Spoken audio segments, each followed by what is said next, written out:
le plus gros, quand on dit Khawarij, c'est voilà, ils se révoltent contre les gouverneurs. Ils sont le plus connus globalement pour ça. Mais voilà, c'est les, euh, les Khawarij à l'époque, ben, ils faisaient je te dis à l'heure, pour être plus précis, c'est ici en 2025 que quand tu parles musulman de Khariji et des Khawarij, directement, il va te dire il se révolte contre les gouverneurs. Donc, voilà, c'est ceux aujourd'hui, par exemple, récemment, qui se sont révoltés, bam, ils sont Khawarij, ils cherchent même pas à comprendre les fondements même des Khawarij, les Usul, tu vois. Et par exemple, quand on regarde à l'époque les Khawarij, donc c'est une secte qui faisait qui faisait le takfir, donc des compagnons. Donc tu as eu des Khawarij qui faisaient carrément le takfir de certains compagnons, qui les sortaient directement de l'islam, etc. Et Comme Ali. Ali, ils ont fait son takfir, par exemple, les Khawarij. Et voilà. Muawiyah aussi. Voilà. Mais même, Oui, tu c'est sais que vrai, c'est vrai. même les personnes, par exemple, qui te disent oui, parce que tu sais, c'est facile de dire oui, c'est pas. Déjà, c'est pas Daesh, c'est pas des musulmans, c'est des Khawarij. Par exemple, quand ils citent certains groupes comme Daesh, etc., tu vas lui demander déjà les fondements, donc les usul des Khawarij, il ne va pas te les donner. Et ensuite, tu vas lui demander, par exemple, s'il est pour la peine, voilà, s'il est pour, on va dire, les peines corporelles, comme la mise à mort de l'homosexuel, la mise à mort de l'apostat, etc., il va le valider. Il va te dire, si tu veux, c'est des Khawarij. Donc, c'est des terroristes, des Khawarij, non pas parce qu'ils mettent à mort l'homosexuel, non pas parce qu'ils mettent à mort l'apostat, non pas parce qu'ils lapident l'adultère, non pas parce que, voilà, le mariage forcé, etc., etc. Non, non. C'est des points de vue divergents par rapport, si tu veux, à la prise de pouvoir. Donc oui, ils se sont voilà, révoltés contre un gouverneur, ils n'auraient pas dû. C'est, on va dire, mais après, par exemple, les peines corporelles, ils ne vont pas le remettre en question. Tu vois, ce sont des divergences au niveau vraiment de la Hakida. Mais après, les peines corporelles, tu vois, donc ça me fait rire, tu vois, la personne qui me dit non, voilà, ce ne sont pas des musulmans, c'est des terroristes, mais il va te dire, mais toi, tu mérites d'être tué dans une législation islamique. Si tu vis dans une législation islamique et que tu quittes l'islam, tu dois être tué. Et je vais te dire, mais il va te dire, oui, mais ils le font, les islamiques. Ils vont te dire, non, non, mais ils le font mal, donc voilà. Je sais pas si. Donc en vérité, ils divergent pas avec eux dans le fond, c'est juste dans la forme. Dans la forme, ils disent que voilà, on n'aurait pas procédé pareil. C'est comme ceux qui divergent sur la peine de l'homosexuel. Ils te disent non, on préfère le jeter du haut du toit. Parce qu'ils ont dit non, mais non, on préfère le lapider. T'en as qui disent non, il faut le lapider et jeter du haut du toit.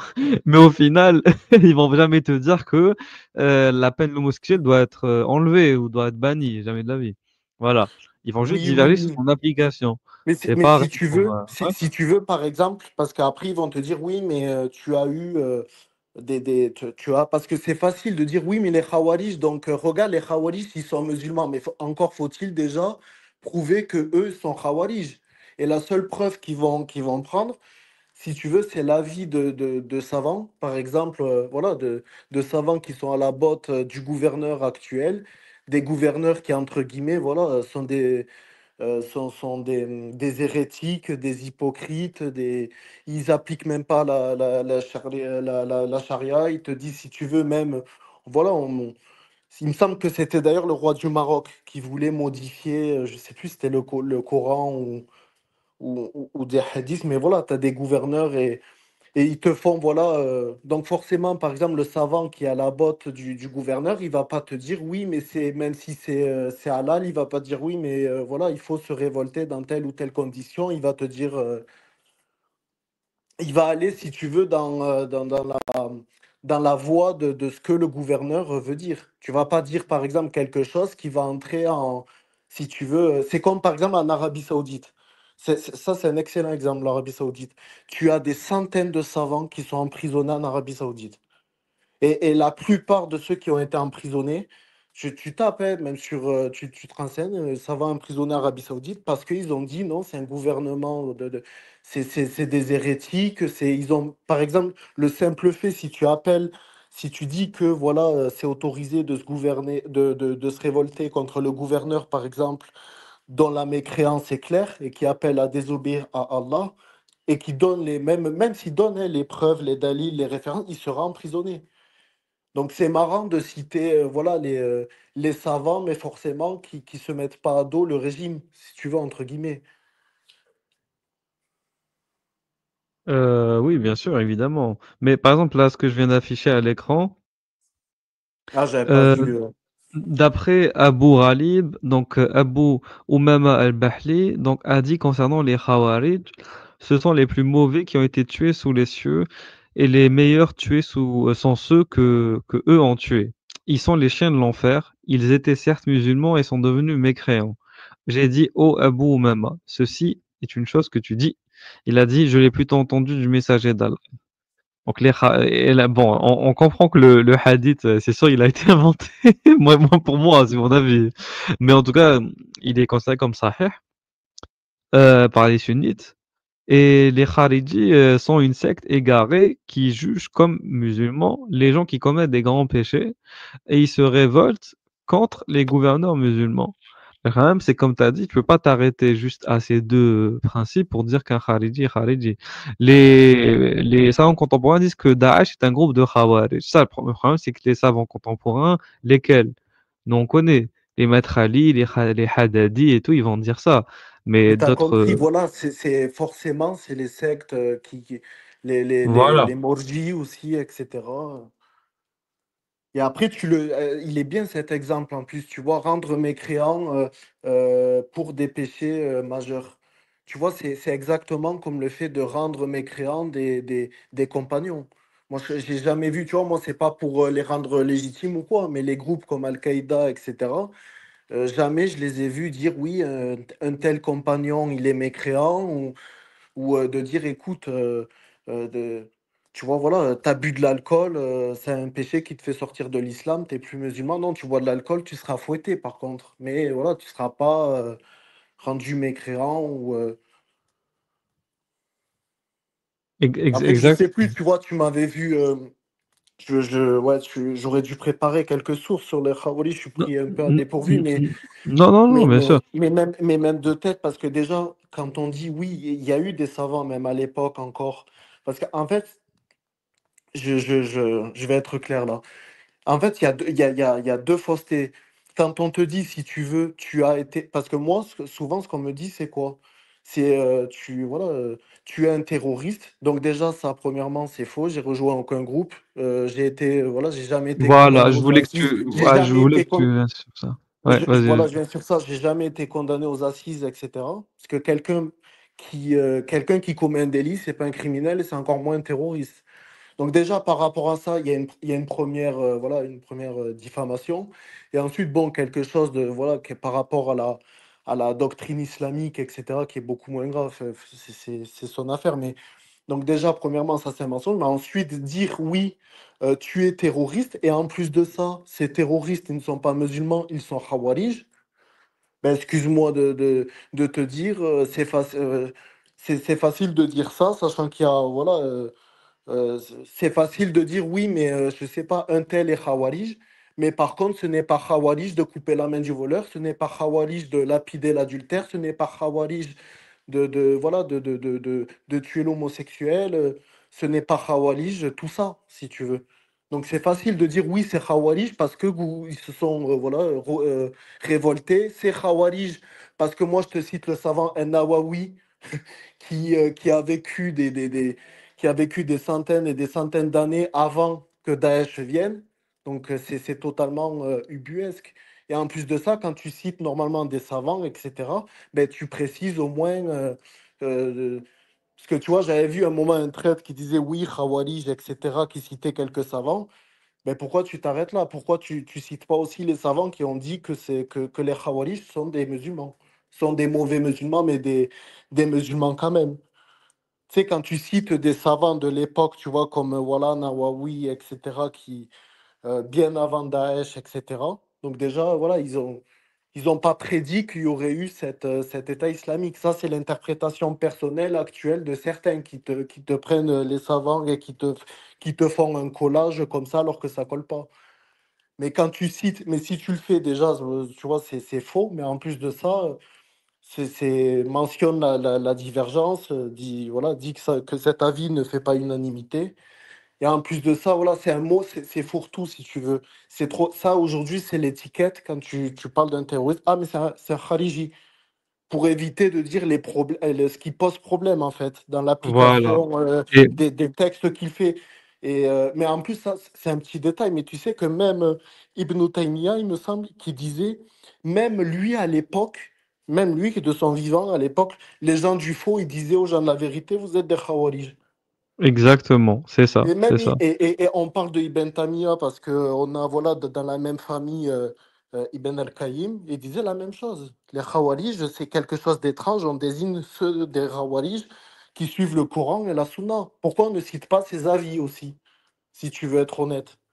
Et ça, c'est aujourd'hui, voilà, c'est le mot fourre-tout. Oh, t'es un Khawarij, mais t'es incapable de donner les usul des Khawarij, t'es incapable de donner voilà, les fondements, les divergences, et surtout, t'es incapable d'expliquer qu'est-ce qui est Khawarij de qu'est-ce qui ne l'est pas. Est-ce que c'est Khawarij de me mettre à mort, de me décapiter parce que j'ai quitté l'islam? Ah non, non. Ça fait partie de l'islam, mais c'est pas Khawarij. Ah oui, c'est pas terroriste alors, tu vois? C'est pas parce que c'est, tu vois, la malhonnêteté. Oui, oui, bien sûr. Mais par exemple, moi, je voulais lire cet article avec toi, parce qu'au final, comme ça, tu pourras envoyer ce live à tous ceux qui t'emmerdent. À chaque fois, tu leur envoies le lien de ce live. On va éduquer un Non, peu mais les gens, après, tu tu sais. vois, j'avais fait une Non, vidéo non. vite fait, j'avais fait une vidéo vite fait sur Twitter. Mais de toute Non, mais c'est façon, pas grave. ah, non, mais je suis pas, on va le lire. Mais de toute façon, ils font exprès d'être dans la malhonnêteté. Tu sais, quand j'avais voilà, fait une vidéo, je copie-colle à chaque fois, je l'envoie où je l'avais dit. J'ai été condamné pour un tel, je l'ai jamais caché. C'est des gens, si tu veux, Non. ça, quoi que tu dises, mais après, voilà, si ça peut, s'il y a des gens qui se posent des questions, autant le. Oui, oui, c'est surtout pour éduquer les gens. Donc, l'étiquette de Khariji recouvre voilà, une grande diversité de mouvements que les hérésiographes se sont ingéniés à enrichir de subdivisions aussi interminables qu'obscures. Donc déjà, comme tu as dit, Khariji, c'est un mot fourre-tout, fourre-tout, fourre-tout.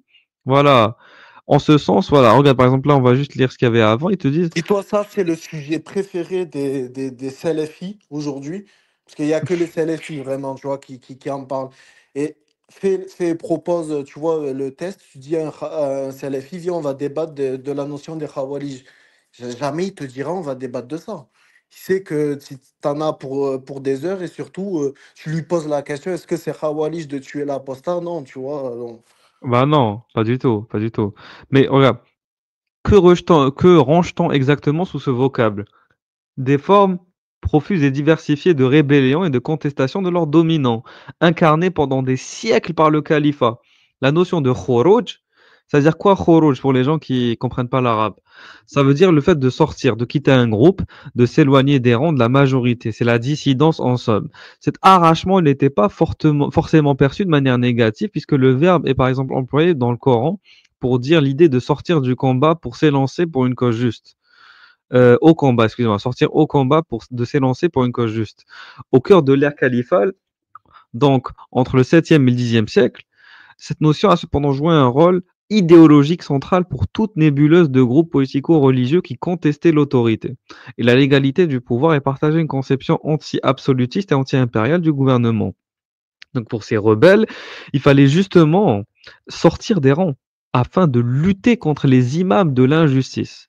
Même si on leur récuse le label générique du kharidjisme, force est de constater que l'existence d'une mouvance doctrinale caractérisée par une conception alternative de l'imama, mouvance qui débordait les limites assignées au kharidjisme par la tradition des divisions et des débats internes.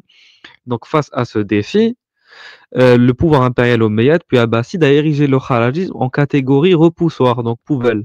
En ce sens, le kharijisme est une création du camp vainqueur, une catégorie constitutive de ce qu'allait être le sunnisme, c'est-à-dire l'orthodoxie autoproclamée. Vous comprenez? C'est-à-dire que les Omeyyades, donc c'est la première dynastie islamique qui est venue après les premiers califes qui étaient les compagnons du prophète.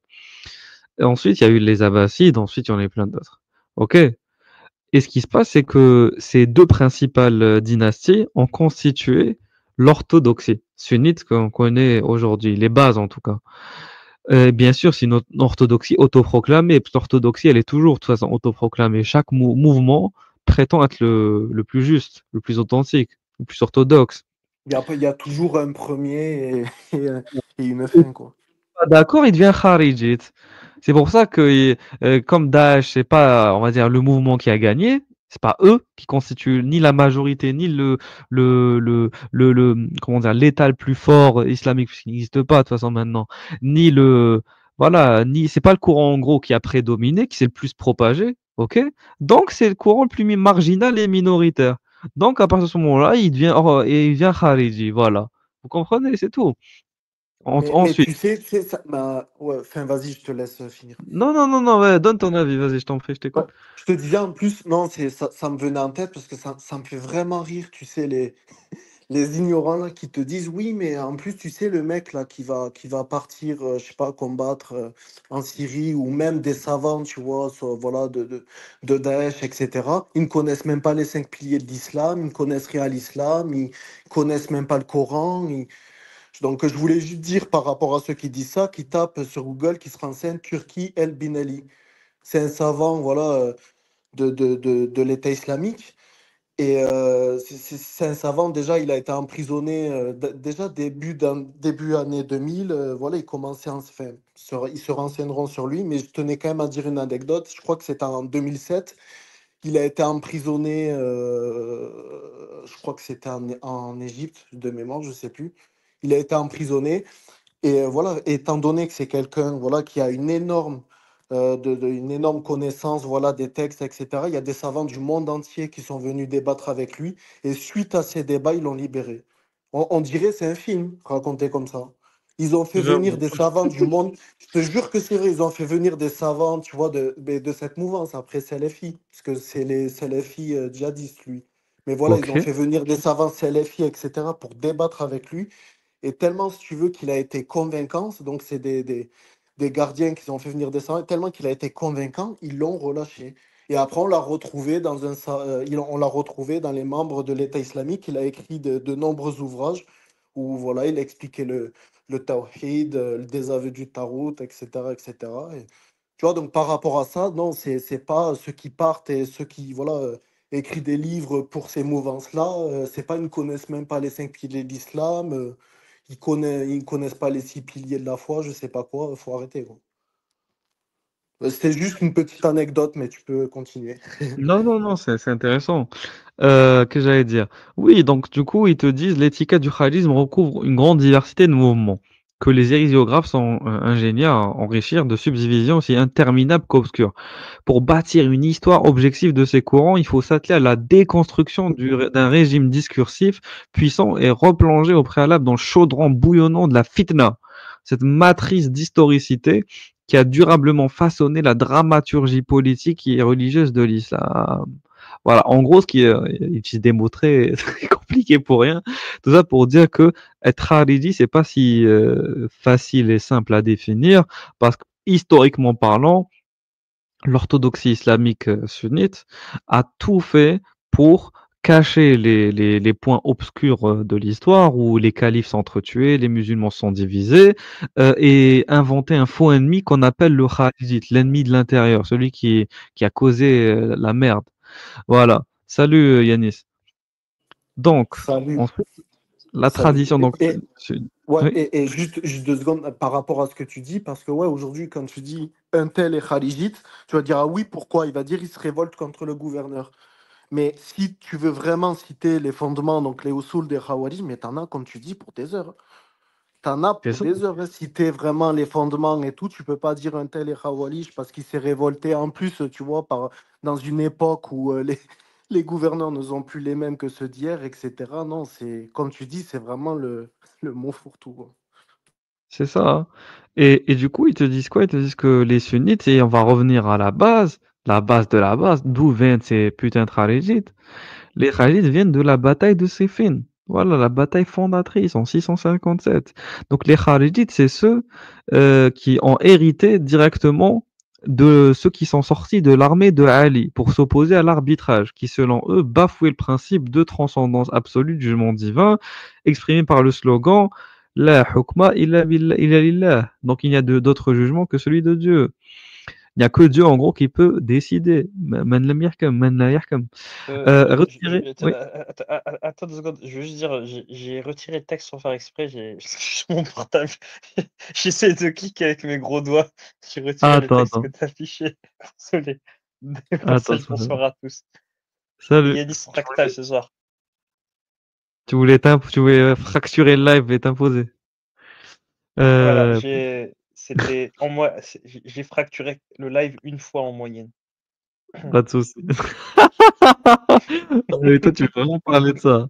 Non, de toute façon, on va Oui, pas trop. trop on va en parler, on va en parler. Il Donc, va en découdre. retiré dans le village de Harora, d'où ils tiraient l'un de leurs surnoms. Donc, c'est tout. C'est une putain de bataille à la camp.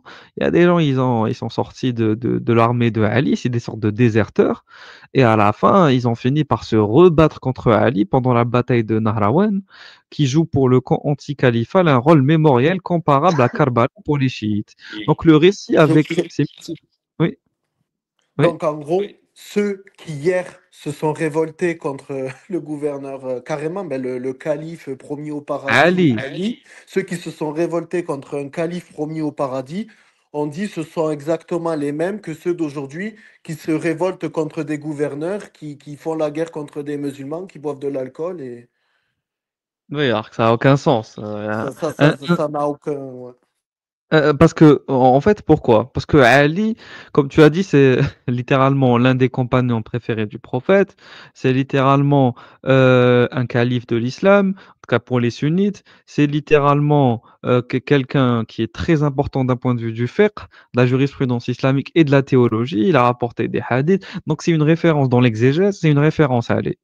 Même les sunnites et et les chiites, excuse-moi, s'accordent pour dire ça. Les seuls qui détestent, mais détestent Ali, parce qu'il y a des sunnites qui n'aiment pas Ali. Ibn Taymiyyah, il n'aime pas trop Ali, mais il va pas le dire à haute voix. Il a dit il a mentionné dans quelques-uns de ses ouvrages, mais il va plus essayer de justifier ça par le fait que c'est les chiites qui ont tellement exagéré avec Ali qu'il en est devenu presque à détester Ahlul Bayt. Donc les gens qui ont suivi de la famille du prophète, qu'ils s'appellent Ahlul Bayt, et qui ont suivi la trace de Ali à travers sa descendance. Mais les Kharijites, eux, tu leur dis, vous pensez quoi de Ali? Ils vont t'insulter. Ils le détestent. Donc tu peux pas dire en même temps, t'aimes Ali, en même temps t'es Kharijite. Et Vivi n'avait aucun problème avec Ali. Donc il pouvait pas être Kharijite. Donc c'est un non-sens. Ah Je pense oui, que l'un des juste, dogmes du Kharijite, c'est de détester Ali. Oui, vas-y. ouais, excuse-moi parce que j'ai vraiment peur d'oublier. Ça me fait aussi rire qu'on me dit, mais tu as rejoint le terrorisme, du coup, tu n'étais pas musulman, tu t'es converti au terrorisme. Ah En oui. fait, c'est un concept qui n'existe pas, qui n'a jamais existé. Il y a absolument, de ce que je sache, en tout cas, sinon, comme cite les noms, personne qui s'est converti à l'islam en disant je me convertis parce que je veux partir en Syrie. Je me convertis, Oui, allez. oui. Non, non, il y a une étape, en fait, c'est pour ça qu'on parle d'une étape de radicalisation. Il y a toujours cette étape de radicalisation qui précède, tu vois, le départ. Et durant cette étape, moi, en tout cas, voilà, c'est comme ça que ça s'est passé pour moi et c'est comme ça que ça se passe pour beaucoup de personnes. J'ai cru en un, tu vois, vraiment, sincèrement, tu vois, je me suis dit, c'est voilà, c'est la vraie religion. Bon, j'étais naïf, jeune, mais j'ai cru en cette religion. Surtout, j'ai cru que c'était une religion de paix, d'amour, de partage, etc. Et j'avais vraiment une vision, on va dire, de paix et idyllique dans l'islam. Avant, tu vois, vraiment que j'ai ces idées, on va dire, ouais, intégristes. Donc, par rapport à ça, donc déjà de dire, oui, t'as jamais été musulman, t'étais terroriste, non. Quand bien même, tu vois, ces gens ne sont pas, les intégristes, les islamistes ne sont pas musulmans, j'ai été un musulman modéré. Donc, tu vois, je tiens quand Exactement. même à le dire, quoi. Donc, et est-ce que c'est autorisé, là, de faire le takfir de quelqu'un parce qu'il est sorti de l'islam, dire t'as jamais été musulman, t'es ci, t'es là. Tout est bon pour la médisance, pour la diffamation. Voilà, je tenais juste C'est ça, c'est vraiment à ça. préciser ce petit fait. Alors, la question de la révolte de la dissidence, donc oui, c'est ça. En Attends, gros, il y avait... est-ce que je peux juste réagir sur les Khawaris? J'ai ce lien, parce que je trouve que par rapport à je vais rebondir sur ce qu'a dit Vivi et en même temps ce que tu as expliqué toi sur la deuxième fitna. Alors, grosso modo, hein, tu peux me corriger Régulus, la deuxième fitna, c'est le Hussein, là, le petit-fils du prophète, c'est ça? Mhm, Qui se fait tuer, voilà. Il se fait tuer mhm. par la bande à Kader. Et la bande à Bader, parce que c'était une mafia en France. Et il s'est fait tuer. Et voilà, du coup, on a dit c'est les Khawarij. Et là, Vivi, il nous parle, il nous dit oui, les Khawarij, on m'accuse d'être un Khawarij, t'as pas. Attends, attends. Et je dis attendez, les gars, il y a un souci. Il y a deux choses. Il y a deux choses différentes. Il y a les Khawarij qui ont été à un moment donné un véritable mouvement à part entière, qui partageait des affinités avec plus ou moins avec des compagnons. Et il y a le terme Khawarij qu'on utilise de manière globale pour dire des musulmans assoiffés de sang. Et Voilà, Vivi, c'est ça. il a jamais été intéressé par, les histoires de Muawiya ou de je sais pas quoi, et cetera.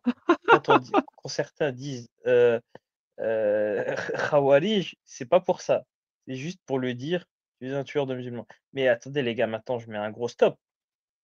Et là, quand je dis les gars, c'est mes potes de quartier, quoi. C'est forcément les musulmans. Oups! Voilà, il y a Thierry Laposta là, il va mettre un extrait, il va dire: «Vous avez vu, il est raciste! Il a dit que ses potes, c'est les musulmans de quartier! Voilà, ça y est, on l'a niqué, Yanis Aposta! Je vais pouvoir faire ma miniature Yanis Aposta et d'extrême droite!» Donc je reprends. Quand mais que je disais: «Attendez les gars, à un moment donné, vous osez dire que c'est pas des musulmans, que Jésus n'était pas musulman, au moins un khawarij, et ça parle de khawarij à droite, à gauche, tout le monde s'accuse, voilà. Ils font une guerre, bah voilà, il y a des morts, et du coup, des deux côtés, ils disent: «Ah, mais toi, t'es un khawarij». Mais les gars, vous avez une religion qui déclare que les apostats doivent être tués. Vous avez une religion qui vous ordonne d'une guerre perpétuelle, de littéralement éliminer le non aux mauvais musulmans. Parce que, y compris le mauvais musulman, doivent être éliminés et ça un jour j'en parlerai, là je l'ai pas tout de suite, mais par exemple, il y a un verset du Coran, très bizarre d'ailleurs et qui pour moi c'est l'un des versets les plus bizarres de tous, où Dieu dit, au prophète, d'aller détruire et si je me souviens bien, mais même de brûler une mosquée qui a été réalisée pour lui. Voilà, c'est très bizarre. Mais bon, je m'éloigne un peu Tu du as sujet, mais brûlé l'idée tu as brûlé les maisons de ceux qui ne vont pas prier le vendredi aussi. oui, il y a ça, en gros, genre, Et de c'est brûler les maisons sur eux, en hein. C'est fait clairement on tue en celui fait, tout le monde qui ne prie pas. s'insulte de Khawarij à tort et à travers, alors qu'en fait, moi, je vous dis: «Écoutez les gars, je vais mettre tous d'accord, vous êtes tous des Khawarij parce que du moment que vous êtes des musulmans, parce que vous avez une religion de tarés, en fait, qui vous demande de tuer pour un tout et un rien». Ironiquement et je ne cesserai de le répéter et je pense que jusqu'à ce que ça rentre dans les têtes et ce sera jamais assez rentré dans les têtes, la peine de l'apostasie a tué plus de musulmans que de quoi que ce soit d'autre, que d'apostats. Pourquoi? Parce que du moment que tu considères que le mec, c'est un égaré, c'est un hérétique, c'est un apostat. Et donc, si c'est un apostat, c'est qu'il faut le tuer. Et donc, du coup, à cause de ces règles, les musulmans, ils ont passé leur temps à s'entretuer. Et donc, là où je veux en venir, c'est arrêter de parler de Khawali. Remettez en cause vos textes qui appellent de buter pour tout et n'importe quoi. Voilà, le mec, il va prier une statue, faut le buter. Le mec, il va mal prier, faut le buter. Le mec, il considère que la sourate là, c'est pas là, il faut le buter. Voilà, c'est le mec, il faut le buter. Tu dis non, mais j'ai même pas fini ma phrase. Tu dis déjà, il faut le buter. Ouais, c'est pas grave, c'est comme ça. Moi, j'ai compris le prophète. Voilà. Et Je vous laisse tu sais poursuivre. que la personne qui va te dire un tel est, voilà, ils sont Khawarij parce qu'ils sont assoiffés de sang, parce qu'ils tuent des musulmans. Mais si tu regardes comment tout a démarré, comment tout est parti, comment tout a démarré, tu as eu les guerres d'apostasie. Il me semble que c'était la bataille d'El Yamana, tu vois, Urub et Ridda. Il y a eu mais des centaines, ça a été en fait presque, ouais, ça a été un massacre. des centaines et des centaines de musulmans qui ont été tués, non pas parce que c'était des meurtriers qui se sont révoltés, l'arme à la main, etc. Non, non, non. Ils ne payaient pas la zakat. T'en as même qui ne priaient pas. Ils ont été exécutés. Et ça, si tu parles de ces guerres d'apostasie, etc., ces gens-là, oui, ça fait partie, comme tu le dis, oui, oui, c'est islamique, oui, oui. Et tuer et l'homosexuel, par exemple, voilà, qui commet l'acte, est-ce qu'il doit être tué? Oui, oui, oui, oui, il doit être tué. Oui, mais tu Mais tues par tout le monde contre, en fait. par Tu tues contre, oui, oui, mais l'homosexuel, tu tues le voleur parce que tu lui oui, coupes oui, la main, il va voilà, se vider de son sang. mais tu tues Tu tout le tues le monde. fornicateur qui a déjà été marié une fois. Tu tues tout C'est le juste monde pour en dire, fait. tu vois, que Et, et, les et, musulmans, oui, c'est en fait, oui, quand on dit, oui, tu n'as pas le droit de tuer un musulman, oui, tu n'as pas le droit de tuer un musulman, mais si tu veux, le non-versement de la zakat, tu peux le tuer. Il ne prie pas, tu peux le tuer. Et ces gens-là, aujourd'hui, qui te disent, oui, Daesh sont khawarij parce qu'ils tuent des gens, etc. Mais si tu leur montres des textes où le prophète a fait tuer des gens pour les mêmes raisons, ils vont te dire, ah, mais non, là, c'est islamique, par contre, c'est ceci, ça va danser. Donc, mm. c'est, Ou c'est- bien il va te dire, je crois, j'aime pas ce hadith, du coup il est faux. Voilà, ça marche aussi. Mais par contre, là où je trouve que tu as utilisé un mauvais exemple, hein, ou plutôt, pas un mauvais exemple, mais il y a un exemple plus frappant. Les gars, il n'y a pas besoin de pour parler de tuerie d'apostat. En plus, Régulus est là, il peut en témoigner. Eh ben, la décennie noire, les Algériens qui ont été tués en tant qu'apostats. Parce qu'on leur a dit, vous votez, alors que nous, on s'est fait avoir entre le premier et le second tour et qu'on nous a dégagés. Si vous allez au bureau de vote, c'est que vous validez une politique, alors que nous, on veut remettre la charia. Donc, si vous voulez autre chose que la charia, vous êtes des apostats. Et c'est ce qu'ils ont dit mot pour mot. Et donc, on a le droit de vous tuer. Votre sang est halal. Est-ce que tu confirmes, Régulus, ou corrigez-moi hein, si je me trompe. Non, non, Les musulmans. vous êtes allé très vite. Pour faire très, très bref, en fait, ce que dit Yanis, avec le fait que les musulmans, j'ai envie de te dire, les musulmans, donc islamistes et djihadistes sont les pires ennemis des musulmans. Oui. Pourquoi? Parce qu'avec la doctrine du takfir, de l'excommunication, qui est justement adorée par les Khawarij, donc ce que j'ai montré là sur l'écran, les Khawarij, donc leur particularité, mais vraiment leur plus grande particularité, c'est d'excommunier pour les grands péchés. Donc dès que pour eux, ils ont déterminé que tu as fait un grand péché, tu sors de l'islam. Et donc il est justifié de te tuer. Voilà. Et donc, comme a dit Yanis, pendant la décennie noire, la moindre suspicion qu'ils pouvaient avoir sur ton islamité, ils s'en servaient contre toi pour légitimer le fait de te rendre kafir, te buter, prendre ta femme, prendre tes filles, les violer et s'accaparer tes biens, tes économies, ta maison, etc. Voilà. Et exactement, t'as raison. C'est vrai, c'est vrai.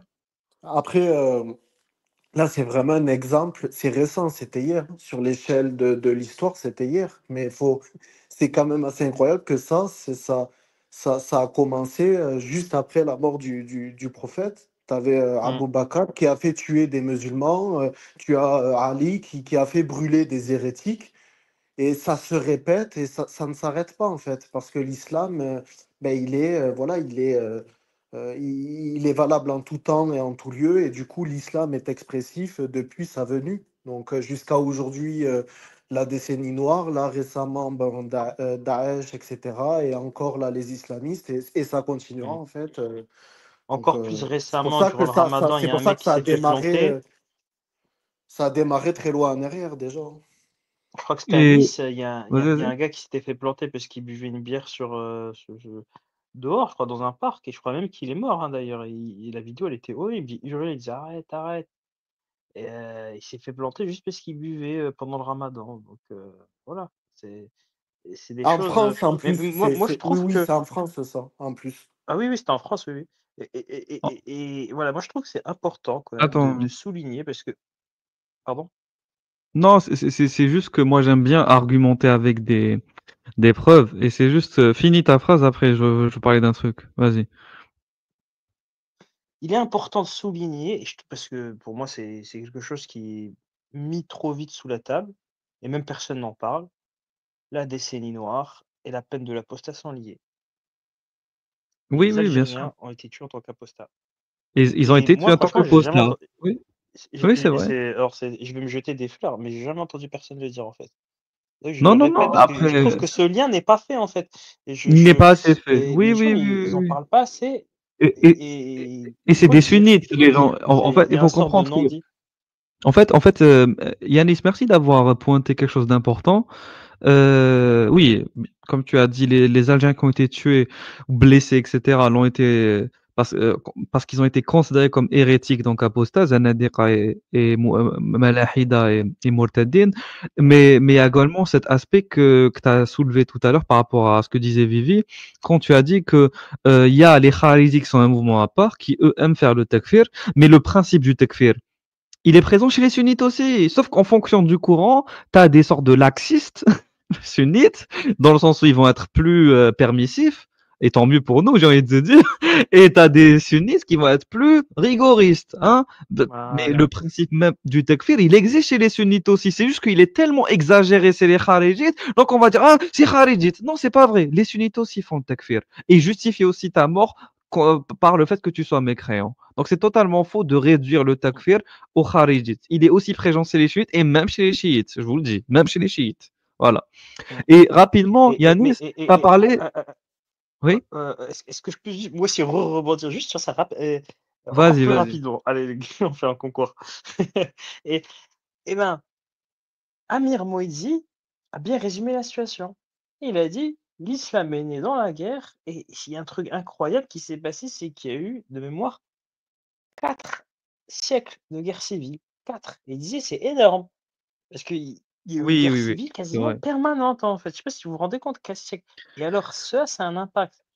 Pour moi, comment je l'interprète, c'est que les textes islamiques étaient tellement portés sur la guerre, la violence, qu'elle soit intestine ou portée vers l'autre. Et les textes sur les apostats étaient, comme tu dis, le problème c'est que tu pries pas, tu apostat, tu fais pas ça, tu apostat, tu fais pas ça, tu apostat. Tu suis pas ma politique, que je considère que c'est la vraie charia, tu apostat. Donc c'est facile en fait, on te pousse à buter y compris ton frère. Donc pour moi, Et cette idéologie, les 4 siècles de guerre civile sont voilà, logiques au vu de la violence des textes. je suis en Et train de donc, montrer. les textes que toi tu cites, C'est les ça. mises en garde de mise en garde, c'est-à-dire de dire: «Oh les gars, stop, on va arrêter de se buter». Les mecs, ils sont fatigués, ils ont des épées dans le ventre et tout, ils sont là, ils vomissent du sang, puis il dit: «Bon, je crois qu'on va arrêter de s'entretuer en permanence pour tout et rien». Et là, tu as le mouvement des anti-khawarij en mode: «On va se calmer». Le problème, c'est que Exactement. c'est les «on va se calmer», c'est des sunnites et C'est les des «on va se sunnites. calmer», ils ont les mêmes textes pro, on va buter tout le monde du début. C'est juste qu'ils ont vécu 4 siècles de guerre civile et C'est et ça. et et ils ont commencé à écrire. Ils ont dit: «Non, non, mais vous savez, c'est Les on va se compliqué là, il faut pas calmer. tout de suite, Ils ont les mêmes textes, ils ont le même prophète, ils ont exactement les mêmes savants que les on va pas se calmer. Voilà, Juste que les on voilà». va se calmer, eux, ils sont quand même, comme tu as dit, traumatisés Tu par sais, ce qui s'est passé. C'est tout. Et vous c'est comme savez au ce qu'ils début. disent, les «on va se calmer», leur argument pour dire parce qu'il faut trouver une solution à un moment donné. Tu peux pas rejeter le texte. Ils vont pas remettre en cause la mort de l'apostasie ou le fait de buter tout le monde pour tout et rien. Qu'est-ce qu'ils font? Ils disent: «On va se calmer, on va écouter le chef». Voilà ce qu'ils disent, c'est tout. Non, Voilà. faut pas tuer n'importe comment. Et c'est les mêmes trucs qu'ils nous disent, les gars. Ils disent: «Non, mais attends, tue pas l'apostat comme ça. En fait, c'est le calife qui décide, c'est le gouverneur et tout». Mais ils disent ça même entre eux, en fait. Ils disent: «Non, attends frère, tu n'as pas à dire que je suis pas un musulman, tu n'es pas un qadi, non, je suis pas d'accord, tu es un khawarij en fait. Ouais, c'est un khawarij, ouais, ouais, ouais». Et c'est comme ça qu'en fait ça se passe. Mais En tu fait, sais, le pire, tu c'est as le mouvement des «on va se calmer» et les mouvements des khawarij qui viennent c'est juste le «on va se calmer», c'est juste le khawarij qui a perdu trop de sang en fait. Il a perdu trop de Yanis, gens. Yanis, Pareil. avant, j'étais dans j'étais Ouais, dans la c'est ça. mouvance Salafi. Et enfin, vraiment, voilà, durant l'étape de mon islamité. Dans cette mouvance, etc., il parlait, tu vois, oui, de Mohammed ibn Abdel Wahhab, de Ibn Taymiyyah, etc., tout en me disant, il faut avoir le bon comportement. Non, le djihad offensif tel que font les groupes extrémistes d'aujourd'hui, ça n'a rien à voir avec l'islam, etc. Donc, forcément, moi, j'étais intrigué, je me suis renseigné par moi-même, j'ai acheté la biographie du prophète par Mohammed ibn Abdel Wahhab, et je donnais comme ça des anecdotes. Je disais, mais tu sais que le prophète, il lui a été ordonné de combattre les gens jusqu'à ce qu'ils attestent, voilà, qu'il n'y a de Dieu que Dieu, qu'ils s'acquittent de la zakat, qu'ils fassent la prière, ils auront préservé de lui leur sang et leurs biens. Tu vois, carrément, tu vois, tu as un manuel pour terroristes dedans. Tu as le Juste. djihad, attends, tu as le djihad d'El-Taleb, et moi je citais, je disais le Mhm. prophète, il a été ordonné, j'ai vu dans tel hadith, j'ai vu ces mêmes personnes qui te citaient Abdel Wahhab et qui te disaient il faut se calmer, mais qui citaient ces mêmes savants, je les citais moi-même en ayant lu directement dans l'ouvrage, et ils m'ont dit, mais mec, tu parles, t'es en train de vriller là, t'es un extrémiste. Alors que tu utilisais les mêmes ouvrages et les mêmes Je te savants jure, que. je te jure que c'est vrai. Ah, c'est Il te fou, hein. cite Mohamed ibn Abdel Wahhab en te disant, oh, faut se calmer, faut se calmer. Il te cite Ibn Taymiyyah, il te cite. Donc, moi, qu'est-ce que je fais? Tu sais, t'es converti, ben, tu t'achètes des livres, et les livres de cette même mouvance, de ces mêmes savants, parce que j'étais dans cette mouvance-là. Ben, tu cites parce que tu sais, dans la biographie de la Sira, tu as, des hadiths qui sont cités, tu as des versets, tu vois, c'est pas juste, c'est pas une histoire, c'est qui est racontée. Moi, je cite, je dis oui, mais regarde tel verset, tel hadith que carrément Mohammed ibn Abdel Wahhab a cité. Il me disait non, mais tu sais, c'est extrémiste ce que tu dis, alors que c'est carrément l'ouvrage que j'ai lu que eux citaient. Oui, C'est oui, oui, incroyable. bien sûr. Juste rapidement, parce que moi j'aime bien me fixer les choses, et on accueille Georges Autran qui est avec nous. Salut à toi, Georges. Bonjour. J'espère que tu vas bien. Bonjour, vous m'entendez? Oui, on Salut. t'entend très bien. Bonjour à tous. Et du coup, juste rapidement, par rapport à ce qu'a dit Yanis, qui est très très très très important, en citant Mohamed Ali Moïsi, voilà, qui est un islamologue français, je pense d'origine iranienne, non? De mémoire, en tout cas il est chiite, lui. Et pour le coup, il a écrit le Coran des historiens en collaboration avec d'autres islamologues comme Guillaume Di, par exemple, et d'autres ouvrages sur le chiisme primitif. Vous pouvez aller lire le Coran caché, le Coran exposé, je pense, ou visible, ou en tout cas les deux facettes du Coran étaient très intéressants comme ouvrage. J'avais feuilleté un peu. En tout cas, ici, en fait, il y a 6 fitnas majeures. Les fitnas, c'est les discordes, c'est les guerres civiles, comme a dit Anis. Et c'est six fitnas que vous pouvez voir affichées sur l'écran avec les chronologies, des dates. La première, c'était avec Muawiyah. La deuxième, c'était avec Yazid, qui a tué le petit-fils du prophète, Hussein, etc., etc., etc. Et il y en a eu 6 notables. Voilà, parce qu'il y en a eu d'autres après, bien sûr. Mais les plus notables, durant les 4 premiers siècles après la mort du prophète, c'était celle-là. Voilà. Et ces 6 fitan, c'est au pluriel, fitna, au singulier. Donc ces guerres civiles ont vraiment marqué l'histoire de l'islam. Et c'est pour ça que les livres sur le djihad, surtout ceux qui ont été élaborés durant cette période, sont très très très très très très très violents. Très violents, vraiment. Pourquoi? Parce que le contexte était très violent aussi. Faut comprendre. Et après, ça a continué à l'être, mais pas à cause des guerres civiles, mais des guerres externes, notamment les guerres face aux chrétiens et les guerres face aux Mongols. Voilà, quand les Mongols ont envahi Bagdad, ça s'est très mal terminé. Allez lire les chroniques des historiens quand ils décrivent la prise de Bagdad par les chefs mongols. C'était un massacre, c'était une catastrophe. Des milliers de livres qui ont été perdus, voilà, des mosquées qui ont été détruites, des musulmans qui sont morts aussi, Des rivières de sang. des rivières de sang. Voilà. Donc, voilà. Georges Autran, qu'est-ce que tu penses de cette violence intrinsèque à... Excuse-moi, Voilà. Oui, Régul, juste avant de passer la parole à ça, j'ai envie de te faire un quiz là-dessus, parce que là, tu as la page, et moi, je les connais pas, sincèrement. Moi, je te dis, en vas-y. fitna, la première, ben, Othman, la deuxième, le petit-fils du duc, la troisième, je sais pas. Après, je sais qu'à un moment donné, il y a les Abbassides versus les Omeyyades, mais c'est tout. Putain, je t'ai donné les réponses, j'aurais dû t'interroger avant. Mais du coup, Non, c'est quoi les autres, en fait? non, la première, c'est pas juste Othman, c'est toute la guerre civile qui est liée de Othman jusqu'à Muawiyah. En gros, la mort de Othman, ensuite la Oui, bataille du oui, non, mais chameau je veux dire avec Ottoman, Aïcha genre en Ali, mode. ensuite, oui, Oui, ensuite oui, Muawiyah non, contre Ali. Oui, oui, vas-y, oui. Non, c'est ça, non, mais c'est ce en que je gros, voulais je disais dire. juste en mode mot-clé, quoi. Oui, oui, Juste sans oui, oui, oui. développer, quoi. C'était. Voilà, c'est Mais du ça. coup, genre, la deuxième, c'est le petit-fils La, de la, Hussein. La la troisième, c'était quoi, deuxième, du coup?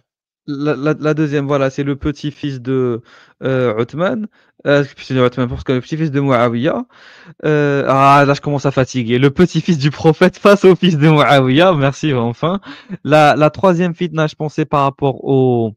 Tu sais, quand il y a eu le. Comment ça s'appelle? C'était pendant la période, je pense, des Abbassides. Voilà, les Abbassides sont venus en 750 d'ailleurs. Donc, il y a eu cette troisième fitna. Voilà. La quatrième, c'est entre Al-Ma'moun et son frère. Voilà, je pense, de C'est qui, elle mémoire. m'a. Attends, attends. Ouais, c'est celle-ci que je connais pas, du coup. Tu peux développer Bah, là-dessus? bah, en fait, il y a Al-Ma'moun, c'est un calife abbasside, c'est un calife mu'tazilite, Al-Ma'moun. Ouais, c'est le gars Euh, qui a et- inventé. C'est pas lui, il a inventé quoi? L'université ou les bibliothèques? Je sais plus. Enfin, non, les. c'est ça, il a inventé une sorte d'université de savants musulmans, chrétiens, juifs, et il venait pour traduire des ouvrages grecs, faire des sciences, des recherches scientifiques, etc. Et en gros, ça s'appelle Dar al-Hikma. Voilà, Beit al-Hikma Voilà, c'est plutôt. ça. Beit al-Hikma, Beit al-Hikma. Et lui, c'est un mu'tazilite. Et c'est lui qui a figé les mu'taziles comme doctrine d'État. D'ailleurs, c'est le premier calife mu'tazilite. Et lui, pour devenir Il calife, il s'est a dû se battu avec battre qui? contre son frère, Al-Amin. Cette bataille, ça a été un massacre. Ah, ça a été horrible comme bataille. Parce qu'à un moment donné, il a kidnappé sa femme et son enfant, Al-Amin, donc normalement, il a dû Ah les ouais. récupérer. La bataille, elle est allée loin. Ensuite, il a essayé de se barrer dans le fleuve de l'Euphrate. C'est une bataille de fou. Je voudrais qu'on un jour en fasse la Mais chronique. moi, je peux faire. Ouais, c'est ce que j'allais dire, hein. Mais même ce soir, hein, Et tu mets la page wiki, on lit, et c'est vite fait, Tu hein. as, tu as l'équivalent de combien de siècles là de guerre? C'est énorme. non, là, la quatrième, c'est bon, on est rentré. Je te parle en tout là, tous les points. T'as combien de. C'est énorme. Oui, oui, il y a 400 ans. Les 6 premiers, Bah, il y c'est a 4 400 siècles, ans. hein. Ouais, il y a 400 ans, C'est là. ça, Ce que je disais, c'est c'est ça. 4 siècles, ouais. Et la troisième, juste pour revenir, c'était la guerre entre les Omeyyades et les Abbassides. Voilà, c'est pour ça que ça a duré d'avant. Parce qu'en fait, 750, les Omeyyades, c'est fini, ils sont tous tués, à part un seul qui a réussi à s'enfuir. C'était un massacre par justement le fondateur de la dynastie abbasside. Ensuite, il y a la quatrième, je vous ai dit, entre les deux frères abbassides, Al-Ma'moun et Al-Amin. La cinquième, ensuite, c'est entre deux califes abbassides et tout, ils sont battus pour Bagdad. C'est pareil aussi. Ils voulaient se battre pour le pouvoir. Et la cinquième, c'est Al-Andalus, en Espagne. Et c'est les Arabes contre les Berbères. Ah, Ce qui est c'est fou, quoi? Régulus, C'est ça, ça, l'indépendance de l'Andalousie. ça me fait Oui, penser à tiens, en gros, Ah, ça te oui, fait en rire, gros, celle-là. ben oui, en gros, tu sais, c'était, oui, ben Bah, oui, par forcément. rapport à tout ce que Oui, tu dis, j'entendais un pseudo Shir là, tu sais, pour ne pas le nommer là sur TikTok, qui disait oui, arrêtons de dire les savants ont eu des divergences, dites plutôt on a des opinions qui se complètent. Mais regarde comment oui, oui, oui. ça a début, enfin ça, ils se sont tous entretués sur ces divergences. C'est ça. On va laisser Georges prendre la parole, le pauvre. Vas-y, Georges. Qu'est-ce que t'en Euh, penses de tout ce qu'on dit tout à l'heure? Là, je découvre votre sujet. Alors, vous partez des périodes de fitna, donc les divisions internes entre musulmans, hein, c'est bien ça. Là, oui, oui, oui. Et au moment où je suis arrivé, je crois que c'était Vivi Aposta qui parlait, et effectivement, il se projetait aussi sur les raisons pour lesquelles on aurait aussi cet esprit agressif actuellement, quoi. Même plusieurs siècles après, au XXIe siècle, est-ce qu'on pourrait reprendre ces histoires-là et s'en servir comme justification à une violence actuelle? Et en fait, moi je vais le dire, pour une grande religion comme l'islam, on ne peut pas reprocher techniquement qu'il y ait eu des guerres internes, puisque d'ailleurs les chrétiens sont mal placés pour reprocher aux autres d'avoir fait la guerre, puisqu'ils se sont aussi beaucoup bagarrés pour X raisons, dans X situations. Mais en fait, il faut faire le tri entre les guerres vraiment justifiées par des textes, par des raisons proprement religieuses, et puis les guerres, vous avez dit, par désir d'accaparer du pouvoir politique et soit de se défendre contre une agression, ou soit d'asseoir un pouvoir, de dominer quelqu'un politiquement. Le plus intéressant, c'est de réfléchir sur les racines de justification, c'est-à-dire les premières guerres qui se déclenchent. Alors apparemment là, tout se déclenche après la mort du prophète. C'est Même ça, la oui. première fitna, c'est après le décès du prophète. Oui. Est-ce que les musulmans qui ont Ouais, commencé... on peut même dire que ça a commencé avant, dans la mesure Ouais. où déjà le prophète il passait son temps à batailler. Mais là, vous allez me dire, attends, c'est pas une guerre civile. Ok, pas de souci. Il y a un hadith qui fait que souvent d'ailleurs un coraniste cite. Le prophète a subi une tentative de meurtre Mhm. 210 ans. Mhm. Notamment, c'était à cheval. En fait, ils ont essayé de faire peur à son cheval. Et le compagnon qui était avec lui, le prophète lui a dit qu'il connaissait les chevaux. Et le prophète a choisi de ne pas faire de revanche. Il connaissait. Comment ça se fait que le prophète reconnaît des meurtriers de son groupe et ne prend pas de revanche? Pour moi, il y a pas 100 000 explications. En tout cas, je précise, hein, je ne crois pas en l'histoire comme si c'était vraiment arrivé, mais je parle dans le récit. Hein. Là, Mhm. voilà, on est dans One Piece, là, on est One Piece théorie, quoi. Là, on est dans Islam théorie version sunnite. Donc, si c'était comme ça que ça s'est passé, le seul truc logique, c'est que eh ben, c'était les meurtriers, c'était des gens beaucoup trop importants, soit liés, soit directement à Abou Bakr, à Omar ou à d'autres personnes beaucoup trop importantes pour que le prophète le bute. Donc Donc peut-être voilà, des en tout cas, rapports de force, ouais. on pourra le montrer. Je sais pas si je vais essayer de le retrouver, ce hadith. Voilà, il y a un hadith qui parle de la tentative d'assassinat du prophète, Oui, de le on faire en tomber fera un d'une live. falaise en C'est vrai qu'il en a fait effrayant tuer son pour moins cheval. que ça. Mais pour moi, la fitna, elle a déjà commencé. Le gars, il a failli se faire buter par les siens. Bah, c'est déjà la fitna. Donc, ça se trouve, ça se trouve, il aurait été tué s'il ne serait pas mort de vieillesse. Va savoir, certains disent qu'il est mort De toute façon, empoisonné. de la C'est période vrai, de mais bien la sûr, ils n'auraient Jahiliya pas jusqu'en supporté, 2000 les mecs, ils avaient trop faim. de la Jahiliya jusqu'en 2025, il y a toujours eu de la fitna, avant même que l'islam débute et jusqu'à aujourd'hui Hum, encore, hum, hum. ça n'a pas arrêté.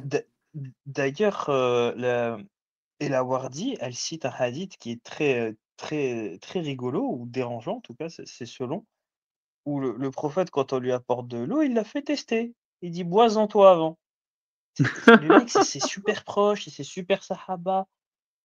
Tu vois, on dirait qu'il est dans un nid de, je sais pas, dans un nid de vipères, en fait. Il se Ouais, c'est méfie shakespearien, de toute de façon. ses proches. L'univers est pire que les tragédies de Mais Shakespeare. Donc, en pour moi, la fait, fitna, elle a déjà euh, commencé à ce moment-là, Ouais. hein, tu vois?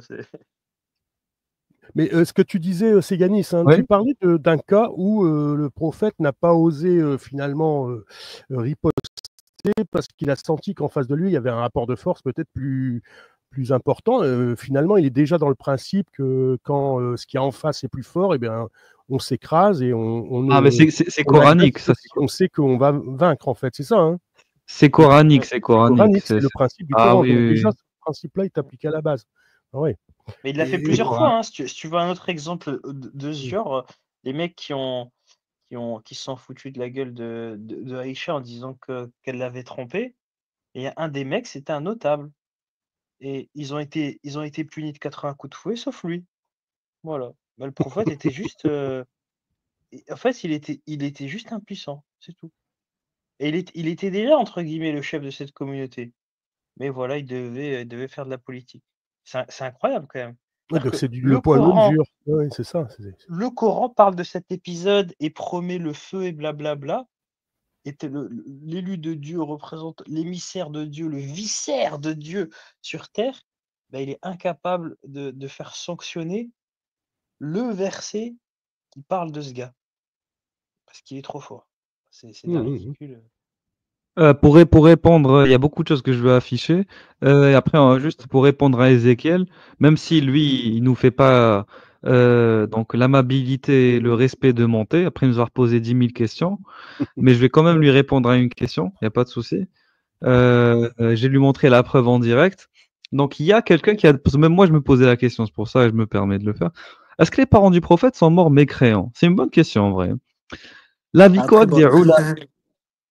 ouais, c'est ça. L'avis correct des ulama, c'est que les parents du prophète sont morts polythéistes, en raison du fait qu'ils iront, voilà, en raison du fait qu'ils iront en enfer, selon l'avis prépondérant des ulama.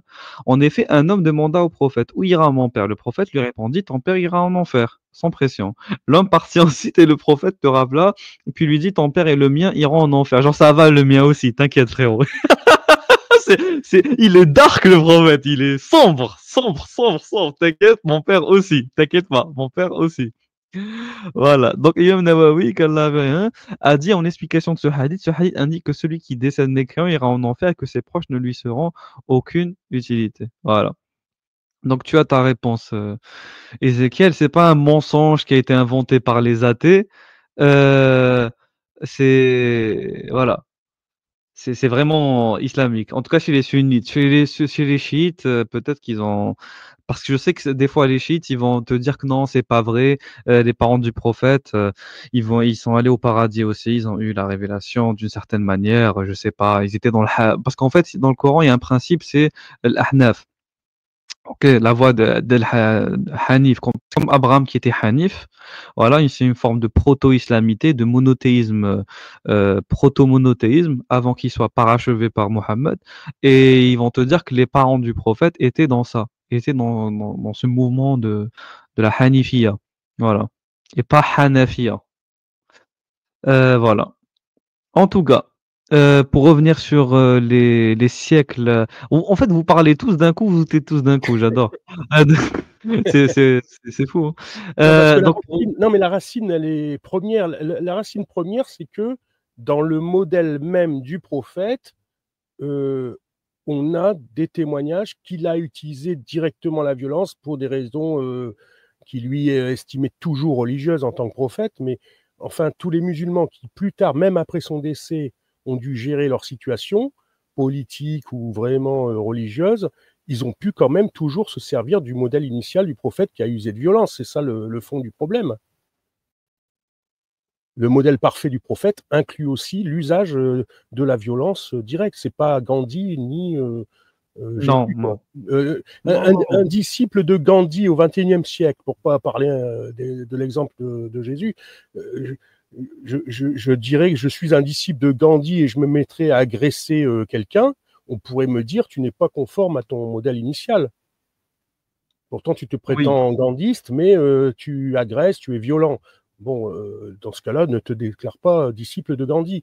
Tandis que là, le prophète ayant usé de violence au nom de Dieu, c'est très bien qu'après, plus tard, les gens l'imiteraient et pourraient utiliser de ce prétexte-là.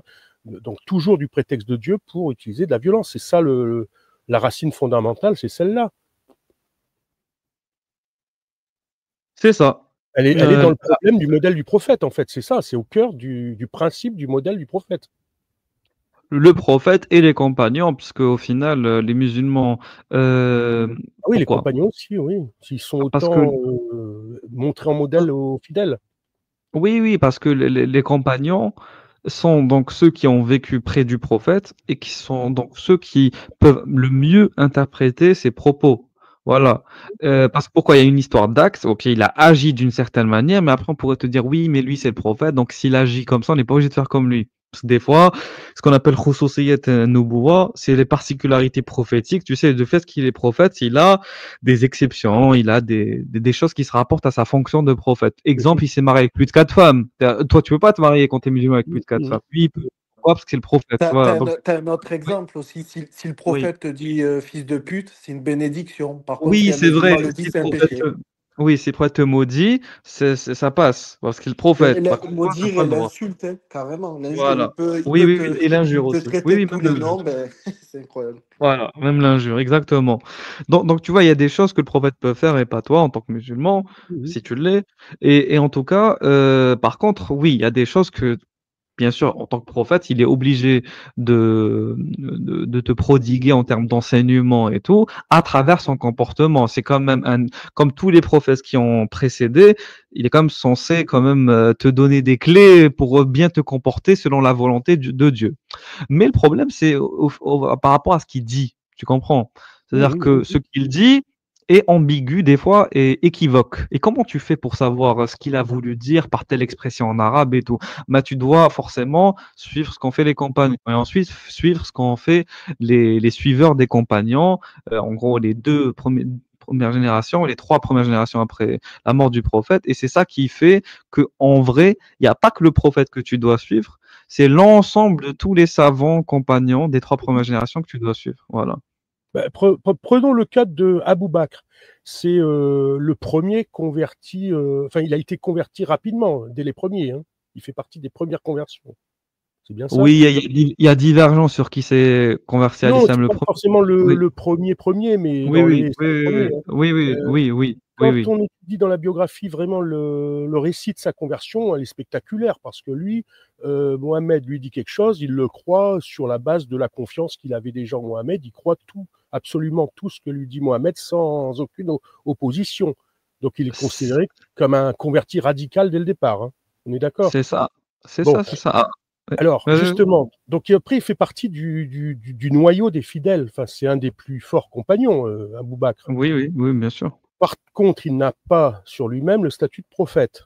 On est d'accord. Et Allah ne Bah lui a non, jamais parlé non, non, directement. non, Djibril non, ne non, lui non, a non, jamais parlé. Bon, non, non. et, et même après le décès du prophète, c'est lui qui est nommé premier calife, c'est ça, par élection hein, ou par C'est ça. consensus. Bon, donc c'est pour ça que le Oui, cas d'Abou Bakr est intéressant. Est-ce que dans les textes primitifs, est-ce qu'on a déjà vu des désaveux, par exemple par le prophète, de la personne d'Abou Bakr? Est-ce que Mohamed a déjà dit à Abou Bakr, tu es en train de pécher, repens-toi, tu as fait une grave erreur? Vraiment des reproches cinglants comme quoi il aurait fait une terrible erreur? Ou est-ce que il a eu des petits excès mais non corrigés par le prophète, donc on pourrait sous-entendre que tous ces gestes sont des fois un peu trop humains ou excessifs, mais finalement il a toujours bien agi, quoi. Voilà. Donc lui aussi pourrait être un modèle plus accessible pour les fidèles puisqu'il n'a pas le statut extraordinaire de prophète. Est-ce qu'Abou Bakr n'est pas un cas justement entre les deux qui serait encore plus gênant parce que c'est plus facile de s'identifier en tant que musulman à Abou Bakr qu'au prophète Mohammed. Enfin, tu vois ce que je veux dire? oui, et bien sûr. De toute façon, tous les compagnons ont fait des péchés, évidemment. Non, Il y des a plein, péchés qui ont été reprochés par Mohamed, c'est ça? pas Les péchés forcément. Enfin, oui, ah, je vois ça qui est ce que important. tu veux dire. Si nous Oui, trouvons oui, qu'ils ont oui. fait des choses horribles, on dira, bah ouais, ça c'est votre jugement parce que vous n'êtes pas musulman, vous estimez que c'est des compagnons. Non, ce que je veux savoir, c'est des péchés, enfin des actions qu'ils ont commises et qui ont été vraiment gravement désavouées par le prophète, par exemple. Donc il a été Hmm. pris en faute et je ne vais pas te dire châtié, mais enfin, oui, repris vraiment sévèrement. Est-ce qu'il y en a eu des actions comme ça? Parce que Oui, oui. j'ai pu comprendre Ouais, que ouais. Abou Bakr, il était vachement caractériel, nerveux, violent, brutal. Tu vois ce que je veux dire? Oui, Est-ce oui, que oui, tous bien ces sûr. ah oui, il était brut de bloc, Abou Bakr, Oui, dans oui, beaucoup oui. d'actions. Des fois, il était même plus réactif que le prophète lui-même. Bon, donc est-ce qu'il a reçu quand même des reproches par rapport à son attitude ou est-ce que finalement ça passe crème, tout son comportement? Ça dépend. Par exemple, Abou Bakr, pas Abou Bakr, Omar ibn al-Khattab, par exemple, Mhm. lui, après, c'est vraiment des micro-détails. C'est-à-dire qu'il s'est permis de jeûner un jour, et le prophète, il lui a dit non, c'était pas obligatoire de jeûner, fallait pas que tu jeûnes, etc. Il le reprenait sur des choses, par exemple, quand il faisait, mais c'était pas de l'ordre, oui, il faisait des erreurs, oui, oui, oui, ça existe. Omar, il a été repris. Par exemple, je sais l'histoire D'accord. du jeûne. Mhm. Mais il y a Khalid ibn Walid aussi. Elle est très connue, l'histoire de Khalid ibn Walid. En fait, en gros, il est parti pendant le Khalid ibn Walid, c'est le plus grand général de l'islam. Et il était polythéiste, il a combattu le prophète, et il a fini par se convertir avant la prise de la Mecque. Et ce qui se passe, c'est que il a été envoyé vers une tribu arabe pour leur demander de capituler ou dans le sens de devenir musulman. À l'époque, c'était pareil. Quand tu te rendais devant une autre tribu plus puissante, tu finissais par t'allier à elle, te rattacher à elle. Et dans le cas du prophète, tu finissais par devenir musulman. En fait, devenir musulman, c'est vraiment de l'affiliation tribale entre des tribus arabes à l'époque du prophète. C'était pas comme maintenant une religion universelle, impérialiste, hégémonique. Ce qui se passe, c'est que du coup, Khalid bin Walid, il prend un contingent armé, il y va, il commence à discuter avec le chef. Le chef, il lui dit pas istaslamna. En gros, on se convertit, là, on abandonne notre foi passée, on se convertit. Il a utilisé un autre terme. Tu sais, le dialecte arabe diffère entre les tribus. Donc, des fois, pour dire la même chose, tu utilises un autre terme. En français, ça existe des synonymies, des mots qui sont pas les mêmes, mais qui veulent dire la même chose. Et Khalid bin Walid, lui, il comprenait pas. Il n'a pas compris ce dialecte. Il a juste compris que le mec, il n'a pas répondu ce qu'il attendait. Lui, il les a tous butés. Et il revient, il voit le prophète, il lui a dit ah, ils n'ont pas voulu se convertir, c'est dommage, on a dû les combattre. Le prophète, lui, il a douté, il a dit c'est bizarre. Il a dit c'est louche, parce que je les connais, ils étaient sur le point de se convertir, c'est pas normal. Voilà. Il a dit qu'est-ce qu'ils t'ont dit exactement? Voilà. Il lui a rapporté ce qu'ils lui ont dit. Il a dit voilà, il m'a dit un truc que j'ai pas reconnu. Il a dit mais t'es con. Il a dit je me désavoue de toi. Enfin, il lui a pas dit t'es con, il a dit je me désavoue de toi. Avec ce que tu as fait, je me désavoue de toi. Là, vraiment, il a reproché son erreur, etc. Voilà. Et Khaïm Walid, il a eu des escarmouches avec Omar, ils se sont battus, ils ont eu des points de désaccord par rapport à ce qu'il a fait pendant la guerre d'apostasie. Parce que Omar, bon, c'est vrai qu'il était misogyne, violent et tout, mais à un certain moment, il n'a pas aimé les guerres d'apostasie. Il a dit à Abou Bakr, on va trop loin. On va trop loin. Et avec Khaïm Walid, lui, il va trop loin, parce qu'il était vraiment sanguinaire. Et Abou Bakr, il a dit non, je fais ce que je veux, c'est moi le calife, tu me laisses gérer ça, et voilà. Celui dont tu parles, c'est pas le sabre d'Allah qu'on appelait le sabre d'Allah? Si, c'est C'est lui. ça, hein, C'est c'est lui. Ah oui, c'est ça, d'accord. c'est ça, Mhm. c'est ça. C'est l'épée d'Allah. L'épée d'Allah, Et ouais. Mhm. ouais, c'est ça, c'est vraiment le Ah ouais, sanguinaire. Saifullah. C'est ça. le Il y a champion, même le des meilleur des convertis soldats, quoi. Ouais. qui prennent le surnom Saifullah comme surnom de djihadiste. Des convertis dans le djihad, ils prennent ce surnom Saifullah, l'épée d'Allah. Ah, et même sans se convertir, il y a des musulmans de naissance qui sont appelés Saifullah. Ce qui est un peu dérangeant. Voilà. Mais c'est ça. Donc oui, il y en a. Bien sûr qu'il y en a. Évidemment qu'il y en a. Après, moi, je connais pas toutes les anecdotes, toutes les histoires, mais il y a plein de fois où des compagnons fautent, le prophète les reprend et voilà. D'accord. Et même les compagnons entre eux fautent. Voilà, après la mort du prophète, il y a des compagnons qui ont fait de la merde, et entre eux, ils se sont corrigés, ils se sont repris. Voilà. Mhm. En tout cas, ce qu'il faut comprendre, c'est que le prophète, il est quand même très humain pour le coup, et du coup, t'as pas besoin forcément de suivre les compagnons pour arriver à t'identifier à ce qu'est un bon musulman. Le prophète suffit. Mais les compagnons vont plus t'aider à essayer de comprendre si cette pratique-là, elle est islamiquement applicable ou si elle est uniquement réservée au prophète. Voilà. Bah, attends, quand même, par humilité, les fidèles assez radicalisés, ils préfèrent quand même prendre un modèle autre que celui du prophète. C'est un peu plus facile à assumer. Tu viens de le dire, il y en a peut-être qui se convertissent et qui prennent directement le modèle ou même le prénom d'un compagnon comme ça. Bon, ça leur permettra qu'on leur exude une certaine faiblesse en disant je ne prétends pas être complètement sur le modèle du prophète, mais sur un compagnon. Et tu viens de le dire, les compagnons, ils pouvaient reconnaître certaines graves erreurs, quoi. Tu vois ce que je veux dire?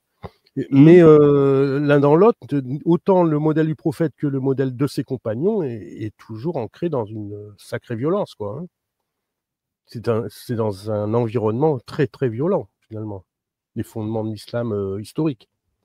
Et tu sais, Georges, je cite encore une petite anecdote comme ça. Ouais.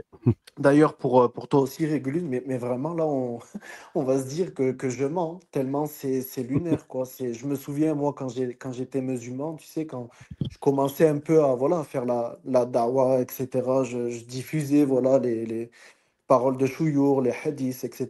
Et tu un musulman qui était un musulman, enfin voilà, un frère en tout cas, qui était venu en privé, en DM, sur donc Facebook à l'époque, Messenger, qui me disait, écoute, c'est extrémiste ce que tu dis, on dirait c'est Daesh, etc.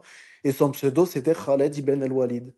Voilà, Tu vois. voilà. Et quand tu vois que Khaled ibn el-Walid, il prenait des têtes décapitées, tu vois, pour vraiment dans l'optique. Donc ça, je sais plus dans quel texte c'est écrit. Donc ça, c'est connu en fait de Khaled ibn el-Walid. Il prenait les têtes des apostats et il les faisait, si tu veux, il les calait sous une marmite. Il faisait cuire les marmites, tu vois, en mettant les têtes en dessous justement pour terroriser. Donc clairement, c'est du Mhm. terrorisme.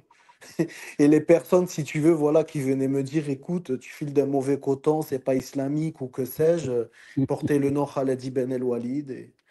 C'est un peu même, juste avant que tu venais, quand, ce que je disais, des pseudo-salafis qui me disaient, écoute, enfin voilà, qui parlaient de l'islam en termes voilà, de bonté, de Mhm. paix, d'amour, etc., qui ont, si tu veux, pour shir, Mohamed ibn Abdel Wahhab.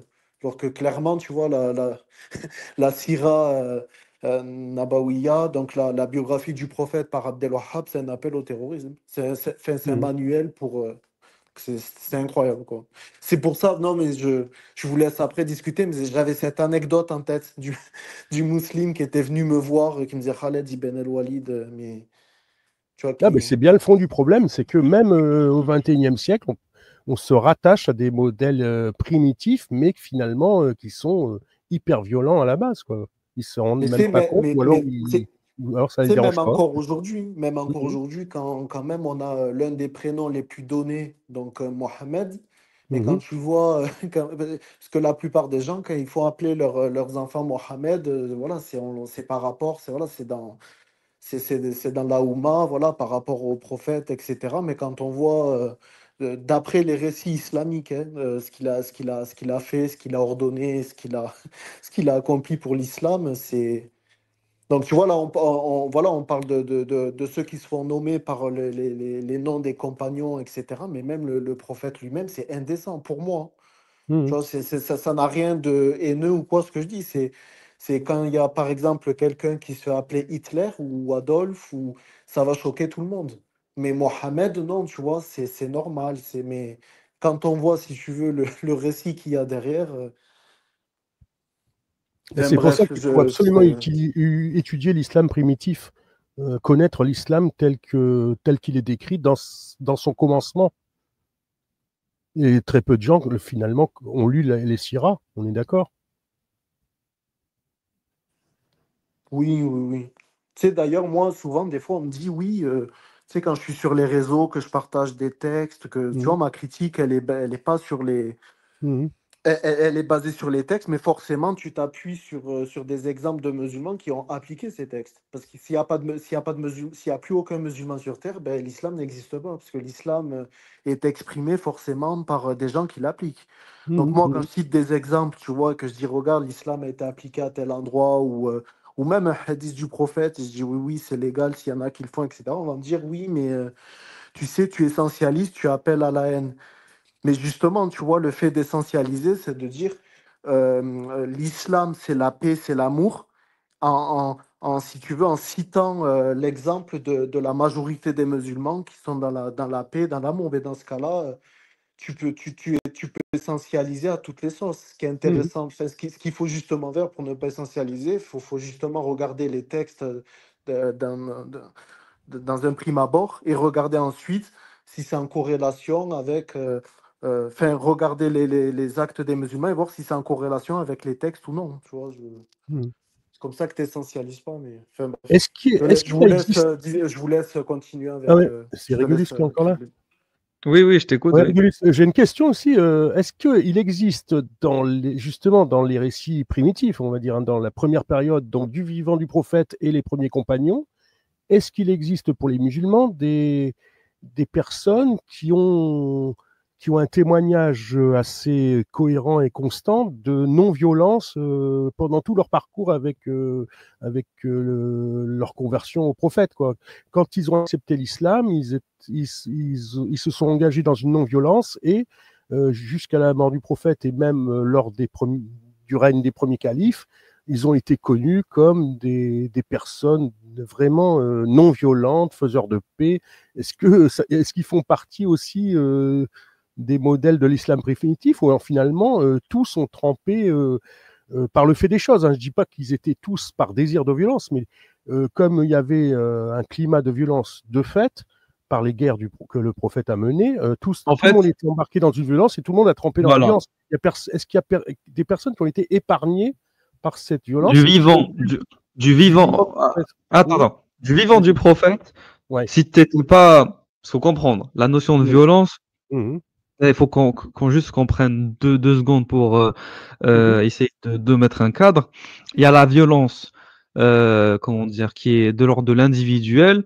C'est-à-dire, par exemple, comme on parlait de Omar, qui était quelqu'un de caractère, de personnalité très violente, dure, voilà, rigide, etc., qui se permettait de tout de suite aller vers la solution la plus facile qui était le meurtre, voilà, le combat, l'affrontement. Donc il y a ce genre de violence qui était connue, alors, de la dire répandue, peut-être pas non plus et de manière totale, mais qui était quand même présente chez beaucoup de compagnons, mais voilà, mais qui n'était pas non plus présente chez tous les compagnons quand même, et des compagnons très pacifiques. Il y en a d'autres qui d'accord. étaient quand même dans la retenue. Par exemple, Ali, c'est quelqu'un qui est connu pour être un très grand combattant, mais qui n'est pas connu pour aimer aller à la guerre. C'est pas le premier qui va dire viens, on va se battre, Mmh, comme Omar par exemple. Par contre, il est connu pour être quelqu'un de très bon au combat, donc c'est-à-dire qu'il n'hésite pas à user de violence, voire d'extrême violence quand il le faut. Par exemple, il y a une bataille où il prend une épée, et il va découper les quatre pattes d'un cheval en un seul coup de son ennemi pour lui faire peur. C'est vraiment pourquoi le mmh, cheval, c'est pour lui faire peur à l'ennemi. Et cette notion en fait, il y a la notion de violence physique, et il y a aussi cette notion vraiment le terrorisme, pour moi, est intrinsèque à l'islam, mais pas le terrorisme tel qu'on l'entend maintenant avec les attentats. Cette notion de terroriser l'ennemi, faire peur à l'ennemi. L'islam, pour moi, a l'esprit du terrorisme en lui, dans le sens où on cherche à montrer à l'autre que Dieu est de notre côté et que on a en nous la capacité de destruction, de nuisance et d'extermination, mais on va pas l'utiliser si vous vous soumettez. C'est un peu ça l'islam. L'islam, c'est pas je veux tout détruire pour tout détruire. C'est mon but, c'est de te dominer. J'ai les moyens de le faire. J'hésiterai pas à user de ce moyen si tu te soumets pas. Si tu te soumets, on peut coopérer. Sous le régime de la dimitude, sous un pacte voilà, temporaire, comme le prophète n'a pas hésité à faire un pacte avec les polythéistes. C'est possible de mmh. comment dire, rentrer dans une forme de trêve avec les polythéistes. Mais le jour où j'aurai l'ascendant, là, il y aura plus de quartier. Et j'hésiterai pas à employer tous les moyens possibles pour vous faire peur, quitte à brûler des palmiers, parce que le prophète a brûlé des palmiers. Mmh. T'imagines ce que ça représente en valeur marchande? Un palmier en Arabie, à cette époque en tout cas. Il n'y a pas hésité à brûler des palmiers pour montrer aux polythéistes qui était dangereux, aux juifs, c'était pour rapport aux juifs cette fois-ci. Donc, il faut comprendre que la notion pour moi, au-delà même de la violence qu'on peut connaître, voilà, je te frappe, voilà, je te fais mal, cette notion de faire peur à l'autre. Et ça restait présent pendant toute l'histoire islamique. Maintenant, tu me dis, est-ce que pendant la période du vécu du prophète, est-ce qu'il y avait des compagnons qui étaient plus dans la retenue, la passivité? Oui. Maintenant, s'ils n'allaient pas au combat, ils étaient considérés comme des hypocrites. Ils ne pouvaient pas se permettre de Eh ne oui, pas y aller. voilà, c'est Par ça le la force problème. des Oui, choses, ils devaient y aller. Bah oui, oui. il y a Donc respect très oui, cher. euh, Ils étaient presque un vrai non-violent qui aurait été dans voilà, ce contexte-là, il était considéré comme déserteur finalement. S'il n'allait exactement. pas au combat, il ne pouvait pas se Comme permettre un de ne pas aller au déserteur, combat. s'il partait comme un déserteur, et s'il Ouais. partait de l'armée en pleine bataille, ou s'il voulait pas y aller comme un hypocrite. Et dans le Coran, il y a plein de versets Mmh. où le prophète commence à s'adresser aux musulmans et leur dire qu'avez-vous à, voilà, à fuir le combat, qu'avez-vous à ne pas aller au combat, allez dans le sentier de Dieu, prenez vos biens, vos armes et tout, délaissez les Carrément, biens de tout le monde et allez il y a combattre. carrément une hiérarchie dans le. Il y a une hiérarchie carrément du combattant, entre le combattant et le non-combattant. Mmh. Tu vois, ne Mmh. sont pas égaux. C'est quoi le verset? Ne sont pas égaux celui qui combat de celui qui ne combat pas. Et j'ai plus le verset Mhm. en tête. Mais en tout cas, oui, il y a une hiérarchie entre le combattant et le non-combattant. Alors que tu vois, normalement, tu vois, quand voilà, tu veux étudier une religion ou quoi, tu te dis, bon, il y a une hiérarchie, si tu veux, entre le pécheur et le non-pécheur par rapport aux actes de bonté, de malveillance qu'il fait. Mais non, Allah, il te dit carrément, ne sont pas égaux ceux qui combattent de ceux qui ne Ne combattent sont pas. pas égaux ceux qui restent, ne sont pas égaux des croyants ceux qui restent chez eux, sauf ceux qui ont quelques infirmités. Donc, si Mhm. t'es malade, tu peux rien faire. Et Le ceux combat qui vous a été luttent prescrit, c'était corps et ça, ouais. voilà, c'est ça. Et ceux qui luttent corps et bien dans le sentier de Dieu, Dieu donne à ceux qui luttent corps et bien un grade d'excellence sur ceux qui restent chez eux. Et à chacun, Dieu a promis la meilleure des récompenses. Et Dieu a mis les combattants au-dessus des non-combattants en leur accordant une rétribution immense. Je vais Non, mais donc montrer sur le. c'est un contexte militaire, c'est-à-dire que comme Bien Mohamed sûr, évidemment, évidemment que c'est un voilà, comme Mohamed contexte. présente le combat de l'islam comme la guerre contre les idolâtres et les polythéistes, il fait un grand appel, une grande mobilisation générale en disant il faut résoudre ce problème-là, imposer l'unicité d'Allah, et donc il y aura du combat. Et donc seuls ceux qui ne pourront pas se faire ce combat-là devront être exemptés pour des vraies raisons. En fait, on n'a pas le choix sauf raison valable. Exactement. Donc, on Et n'avait c'est ce qui. pas, donc c'est ce que je veux mettre en évidence. Il n'y avait pas l'option de dire, moi, je me suis converti à l'islam parce que je crois qu'il y a un seul Dieu, Allah est unique, mais j'ai pas envie d'être violent. Je trouve que c'est pas sain d'être violent, donc je ne participe pas aux guerres. Tu pouvais pas dire ça dans le cadre de l'islam primitif. Si tu n'étais pas Oui. malade, si tu n'avais pas des bonnes excuses, tu étais considéré directement comme un lâche, un déserteur ou un Et traître. en plus de ça, Mhm. l'islam vraiment te conditionne à supprimer ton esprit critique, parce que non seulement dans un premier point, le combat, déjà, il a été prescrit. Déjà, ben, Mhm. on a voilà, la sourate 2, verset 216, le combat nous a été prescrit. Et en plus de ça, si on a, par exemple, notre grille de lecture d'un humain normalement constitué, aller au combat, aller tuer des gens, ça peut nous paraître quelque chose de mauvais ou désagréable. Et non, on est obligé de le voir comme quelque chose de bien parce que ça émane de Dieu. Donc déjà, c'est notre esprit critique, il est supprimé. Donc Mhm. c'est ça le verset dans le 216 de la sourate Al-Baqarah. Combattre, vous est... Attends, c'était quoi? Je prends la traduction Oregon. Le combat vous a été prescrit alors qu'il vous est désagréable. Or, il se peut que vous ayez de l'aversion pour une chose alors qu'elle vous est un bien, et il se peut que vous aimiez une chose alors qu'elle vous est mauvaise. C'est Dieu qui sait alors que vous ne savez pas. Ça veut dire que même déjà, c'est prescrit le combat, mais c'est en plus, tu te dis non, mais c'est quelque chose de mauvais, tu ne peux pas aller à l'encontre de ce qui a été prescrit. Et Mhm. d'ailleurs, ça, on l'entend tout le temps dans les débats, tu sais. Mhm. La moralité subjective, objective, non, c'est tu dois suivre ce que Allah a ordonné, de ce que son messager a ordonné. Que ce soit le combat, que ce soit n'importe quelle injonction, tu vois. Donc, et par rapport aussi tu sais, à la notion de terreur, on est au-delà du hadith, d'un savant comme ça, un hurluberlu qui te dit oui, la terreur, etc. C'est coranique. On a carrément, tu sais, on a dans la sourate 3, là, parce que je vois sourate 3, 105, verset 151.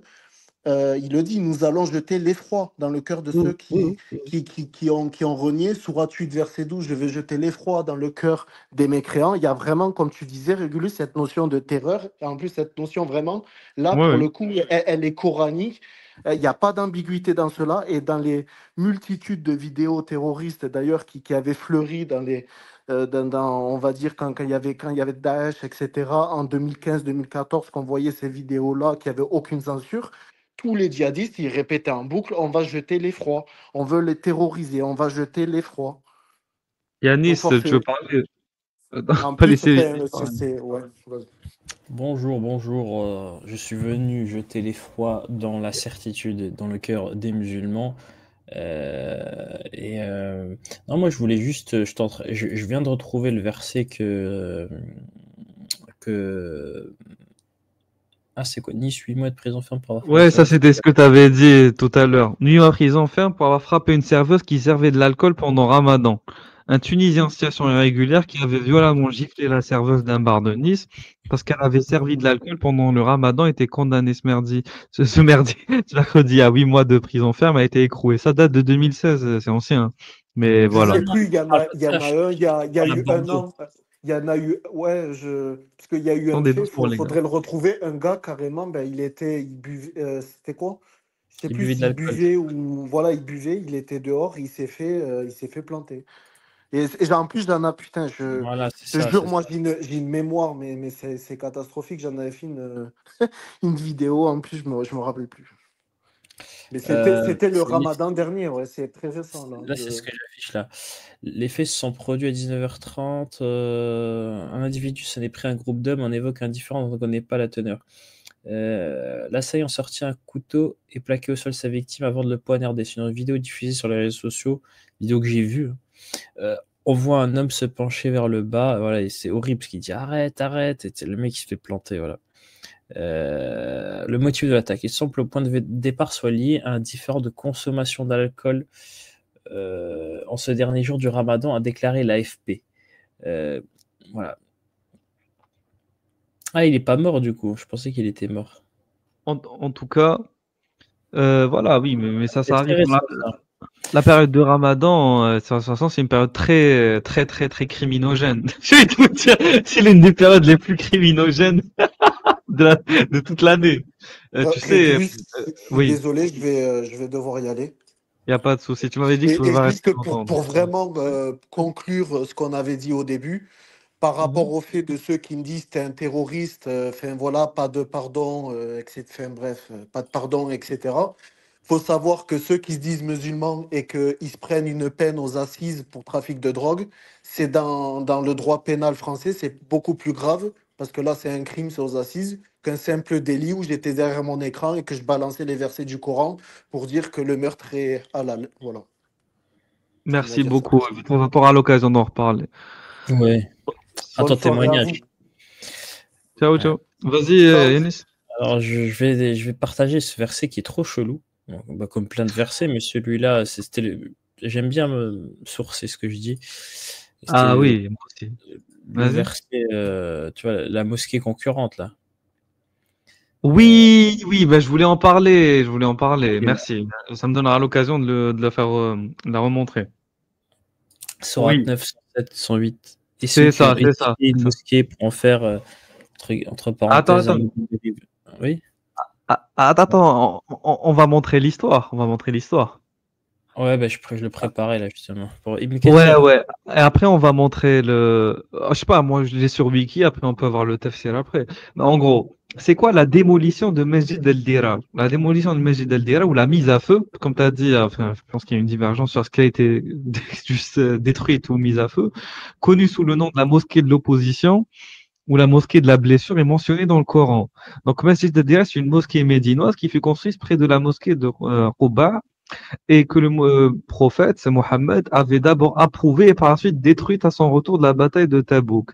Il existe deux versions de ce qui s'est passé au cours de l'événement, et dans l'histoire principale racontée par la majorité des érudits, la mosquée fut construite par 12 hommes mécontents, issus des Ansar. Donc les Ansar, c'est des gens qui sont convertis à l'islam, qui habitaient déjà à Médine, selon les instructions de Abu Amir Rahib, un moine chrétien qui refusa l'invitation de Mohammed à l'islam et au contraire combattit aux côtés des Mécois non musulmans contre l'islam dans la bataille de Uhud. Abu Amir apparemment demanda à ses hommes de mettre en place un fief et de rassembler tout ce qu'ils ont en termes de force et d'armes, puisqu'il leur avait promis et insinué qu'il dirigera une armée soutenue par Héraclius, et dans le but de combattre Mohammed et ses compagnons et anéantir son message en leur envoyant de Médine. Ahmed ibn Yahya al-Baladouri cependant rapporte que la mosquée fut construite par certains hommes qui refusent de prier dans le Masjid al-Quba parce qu'elle fut construite dans un endroit où un âne était attaché. N'importe quoi.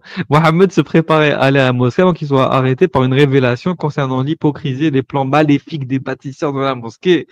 Mohammed et ses compagnons pensaient qu'ils étaient hypocrites et qu'ils avaient des motifs ultérieurs pour avoir construit la mosquée de Al-Dirar et ils commandent à ces hommes d'y mettre le feu. Et voilà, c'est le verset que va montrer Yanis et on retrouve ça dans la sourate 9, verset 107 jusqu'à même 110. Voilà. Ouais. Vas-y Yanis, tu veux les montrer? Attends, on va les remontrer. Ah, c'est bon. Ceux Vas-y. qui ont édifié une mosquée pourront faire un mobile de rivalité, d'impiété, de division entre les croyants. Ça, c'est ça qui est important. C'est que tout à l'heure, quand je parlais de fitna qui avait déjà commencé, moi j'aime bien plus les sources coraniques que les sources de hadith parce que si c'est validé par le Coran, on peut commencer à croire que c'est vrai. Tu vois. Donc, peu importe l'histoire que Régulus vous raconte, non pas que ça n'a pas de valeur, mais ça a une valeur moindre. Parce que c'est des hadiths, le mec il te dit tu veux quoi, tu vois, t'es chez McDo, t'as des menus. Alors il y a la version 1, la version 2, des histoires qui n'ont rien à voir Oui. voilà, pour un même verset. Au bout d'un moment. Mais ce qui est bien, ce qu'on sait, ce que vous avez appris, c'est que comment ça s'appelle, le Coran, il date d'une époque plus proche du vivant du prophète. Une partie du Coran date, probablement même une grosse partie date de son vivant.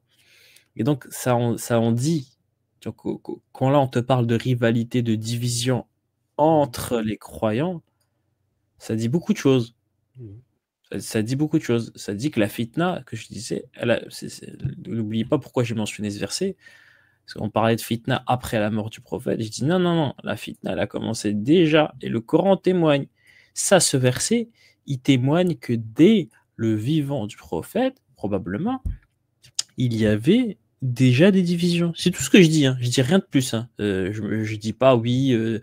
Ça en fait, c'était Abu Ragnakouk qui a jeté une pierre sur la fenêtre de. Voilà.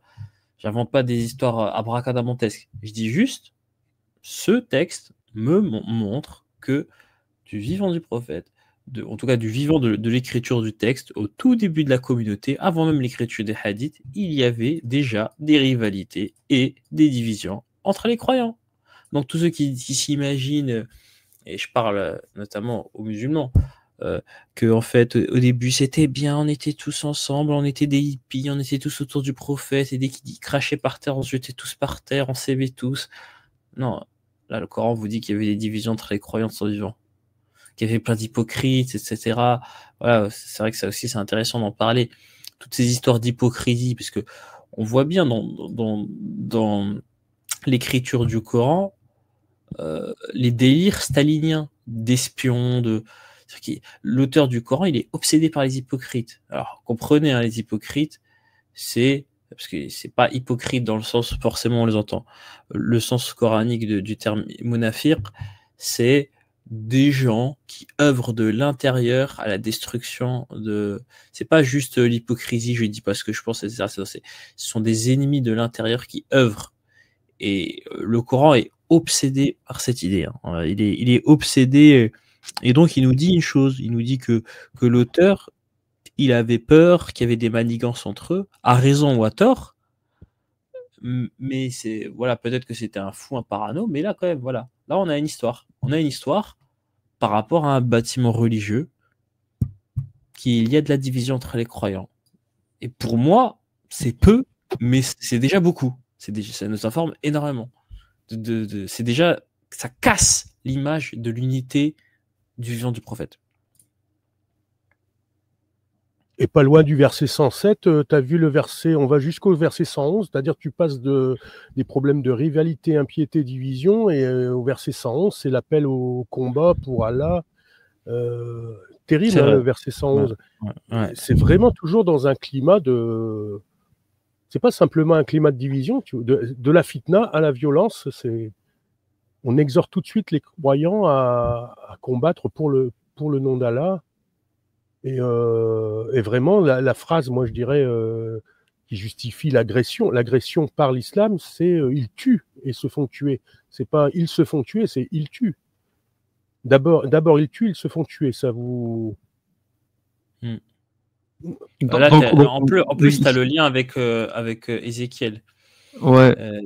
Il n'appartient pas au prophète et aux croyants d'implorer le pardon en faveur des associateurs, fût-il des parents avec Alors qu'il leur est apparu clairement que ce sont des gens de l'enfer. Voilà, exactement. C'est ça. Voilà, c'est un miracle, les gars. C'est un miracle ce qui vient de se passer. Vous voyez, on a parlé d'un truc et juste après on a le verset. Là, je pense qu'on est. Juste on est un dans la détail, voie là, de la je guidée. reviens sur le verset 111, puisqu'on l'a sous les yeux. Regardez-le. Donc, Allah a acheté des croyants, leurs personnes et leurs biens en échange du paradis. Parce que C'est pour ça. moi, on a tous les ingrédients de justement toute la justification violente.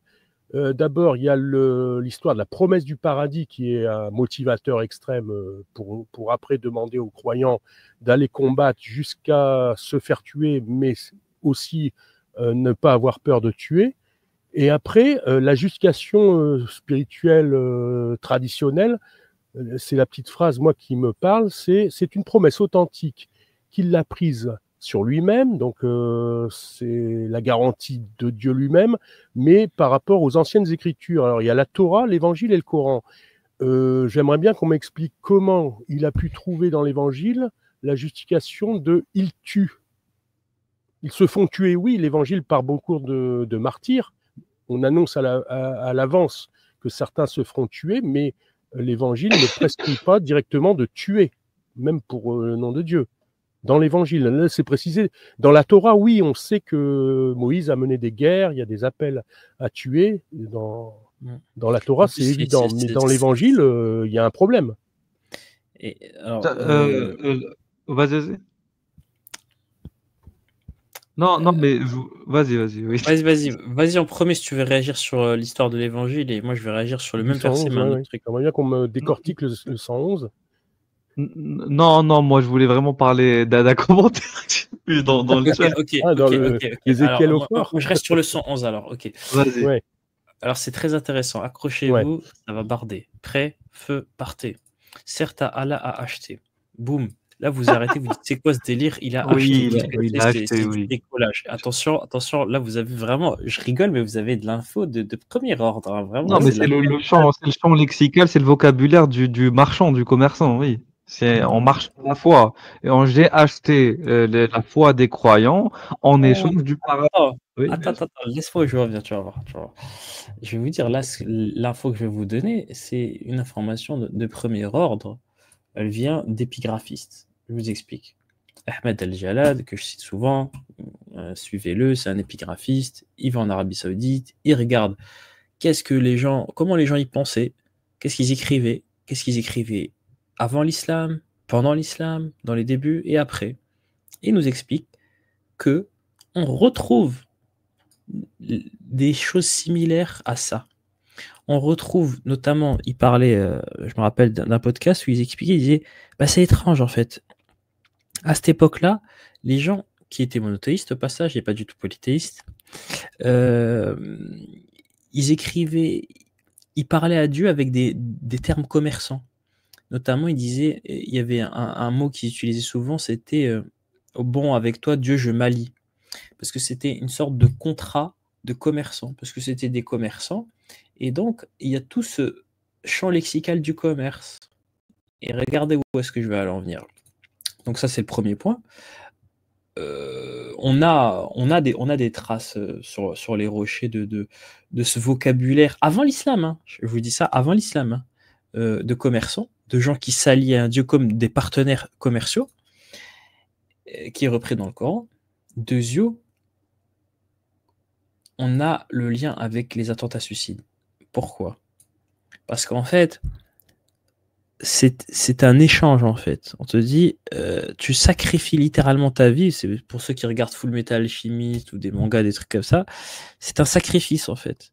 Et donc, quand on dit oui, ici certains vont dire non, mais les kamikazes c'est haram, il s'est suicidé. Certains cheikhs, notamment d'Arabie Saoudite, alors je sais pas les noms exacts, mais je peux vous citer Uthaymeen qui le dit. Il dit non, ce ne sont pas des suicides. Mais tu dis, si, il s'est suicidé. Non, mais pour lui, c'est pas un suicide. Non.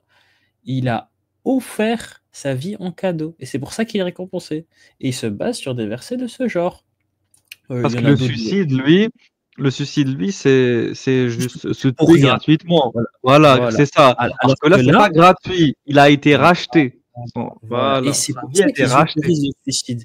C'est parce qu'ils disent, de toute façon, quand tu vas au djihad pour te faire tuer, tu vends à Dieu ta vie, et donc, que tu la vendes, entre guillemets, en te faisant buter par l'arme adverse ou en appuyant toi-même sur le détonateur, c'est pas très différent pour eux. Parce que ça reste toujours toi qui échanges ta vie, tes biens, ta personne, ton sang. Et tous ces termes, ils sont utilisés, hein, que ce soit dans le Coran, que ce soit dans les hadiths. Ces histoires d'échange en mode full metal alchimiste, voilà, des sortes de rituels macabres avec un commerçant. On retrouve ça dans le Coran, dans les hadiths, dans les textes et dans la propagande djihadiste, pro-kamikaze. Merci, j'ai fini. Oui, oui, bien sûr. Juste un truc rapidement avant de redonner la parole et revenir à ce qu'on disait. Oui, oui, oui, c'est ça, oui. Enfin, de la Oumma. Arrête de répéter le mot Oumma. J'ai l'impression que je comprends même pas ce que ça veut dire. Parce que c'est le même mec qui a dit quoi? Regarde ce qu'il a dit. Il a dit un apostat qui se retranche de la Oumma conquérante, c'est quand même bien plus grave qu'un petit revendeur de substances illicites. J'ai l'impression que c'est Basile Blandine qui parle avec nous, en fait. Si c'est toi, Basile, monte, monte. C'est lui qui aime bien utiliser ce genre d'expression. Oui, lui, c'est un petit revendeur, parce que, faut faire gaffe au poids ce qu'on appelle le poids des mots. Un concept qu'il aime bien utiliser d'ailleurs. Le poids des mots. Parce que là, il dit un petit revendeur. Pourquoi il n'utilise pas le terme un petit apostat? Ah, l'apostat, lui, c'est un grand méchant, hein. Par contre, le dealer, lui, c'est un petit revendeur. C'est le pauvre. Il fait de Voilà, l'artisanal, miskin, c'est voilà. local en plus. Voilà. Il fait pousser ça localement. Voilà. Pour nourrir la maman, hein. Alors que l'apostat, lui, il est méchant. Il a des armes. Il fomente un complot international. Il a tué des enfants. Il esclavagise des gens dans sa cave. Non, faut arrêter, sérieusement. Faut arrêter. Vous ne me prenez pas pour des cons, s'il vous plaît. S'il vous plaît. Donc, non, je suis désolé, mais un vendeur de drogue est bien plus néfaste pour une société, détruit des centaines de vies humaines par an, qu'un apostat qui renonce à faire sa salaise, qui renonce à faire ses obligations spirituelles envers Allah et qui ne veut plus croire en Dieu. Je suis désolé, c'est un rapport entre lui. Je pensais que l'apostasie, c'était juste un rapport de foi entre lui et son Dieu. Maintenant, c'est devenu social. C'est vous qui voulez faire devenir ça comme en étant un élément social. L'apostat, lui, ne se sent pas du tout obligé de le dire. C'est les gens qui vont commencer déjà à lui reprocher de ne pas répondre à ce qu'on attend de lui en tant que musulman dans une société islamique et qui vont commencer à lui chercher la petite bête jusqu'à ce qu'il finisse par avouer. Il dit ah ben si vous voulez tout savoir, je crois plus en Dieu. Vous pensez que tout le monde comme ça est content de dire je crois plus en Dieu dans une société islamique? Non, la plupart des gens le cachent. Le cachent volontairement, parce qu'ils veulent pas devoir avoir à s'expliquer. Oui, pourquoi tu crois pas en Dieu? Et à chaque fois, ils doivent expliquer à tout le monde le pourquoi du comment. En général, les apostats disent rien. C'est les gens qui vont les chercher dans des pays musulmans. Voilà. Donc, arrêtez de criminaliser juste un rapport qui est spirituel. On n'a pas quand même, merde, à considérer comme étant néfaste quelque chose de métaphysique, un sentiment, littéralement, un être imaginaire. Ok, c'est de la folie quand même. Ne plus croire en un être imaginaire, ça devient criminel. Tu vois, ça, ne plus croire en un être imaginaire, c'est criminel. J'arrête de croire au Père Noël, c'est criminel. Tu t'imagines la folie quand même de la chose? Si on commençait à dire qu'on condamne tous les apostats du Père Noël, de Santa Claus. Vous comprenez à quel point c'est risible. C'est vraiment stupide, c'est stupide. Et minimiser ça en dessous des dégâts que peut faire la revente de la drogue. Vous vous rendez pas compte des bêtises, des absurdités que vous disiez, les gens qui pensent comme ça, sérieusement. Le nombre de gens qui ont perdu leur vie à cause de la drogue.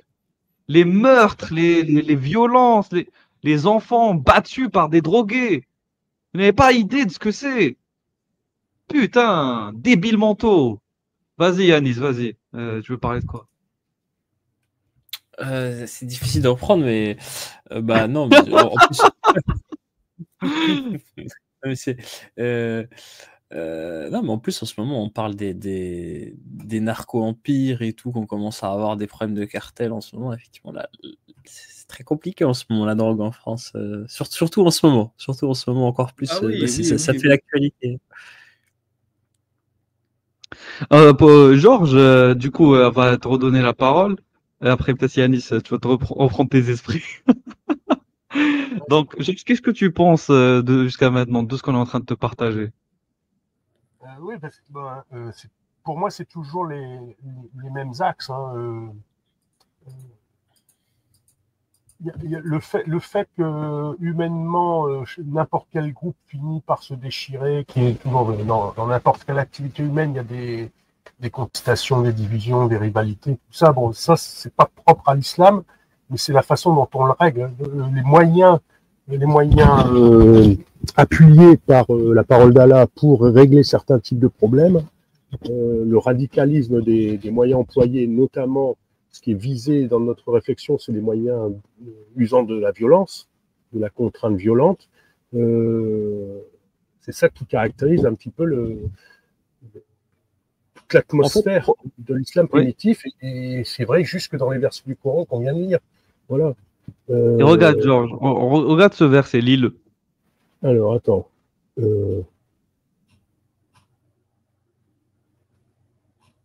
Tu veux que je le lise? Oui, il n'appartient pas à un croyant ou à une croyante, une fois que Dieu et son messager ont décidé d'une chose, d'avoir encore le choix dans leur façon d'agir, et quiconque désobéit à Dieu et à son messager s'est égaré certes d'un égarement évident. Voilà. Et c'est ce verset qui rend très compliqué la réforme de l'islam. Parce qu'on pourrait croire que c'est facile de réformer l'islam, puisque des versets sont révélés de manière circonstanciée, voilà, pour répondre, comme tu as dit, à des impératifs de guerre ou, je sais pas moi, de survie, voilà, en prenant en compte le fait que Mohammed est un arabe, donc semi-bédouin, donc il est confronté à d'autres tribus, donc il fallait être dans un rapport de violence d'autres fois, et d'autres fois, il fallait rentrer dans un rapport de pacification avec la permission de faire des trêves. Donc c'est pour ça que dans le Coran, il y a une ambivalence entre la violence physique, en allant au combat, et entre la capacité de voilà se complaire à faire des alliances, des trêves, voilà.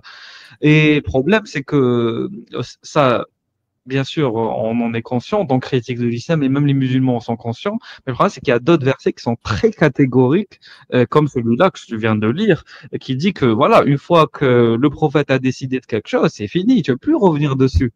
Et si cet ordre, il n'est pas en soi circonstancié, c'est-à-dire que c'est un ordre qui vaut comme principe général, comment on va revenir dessus? Exemple, la flagellation des adultères.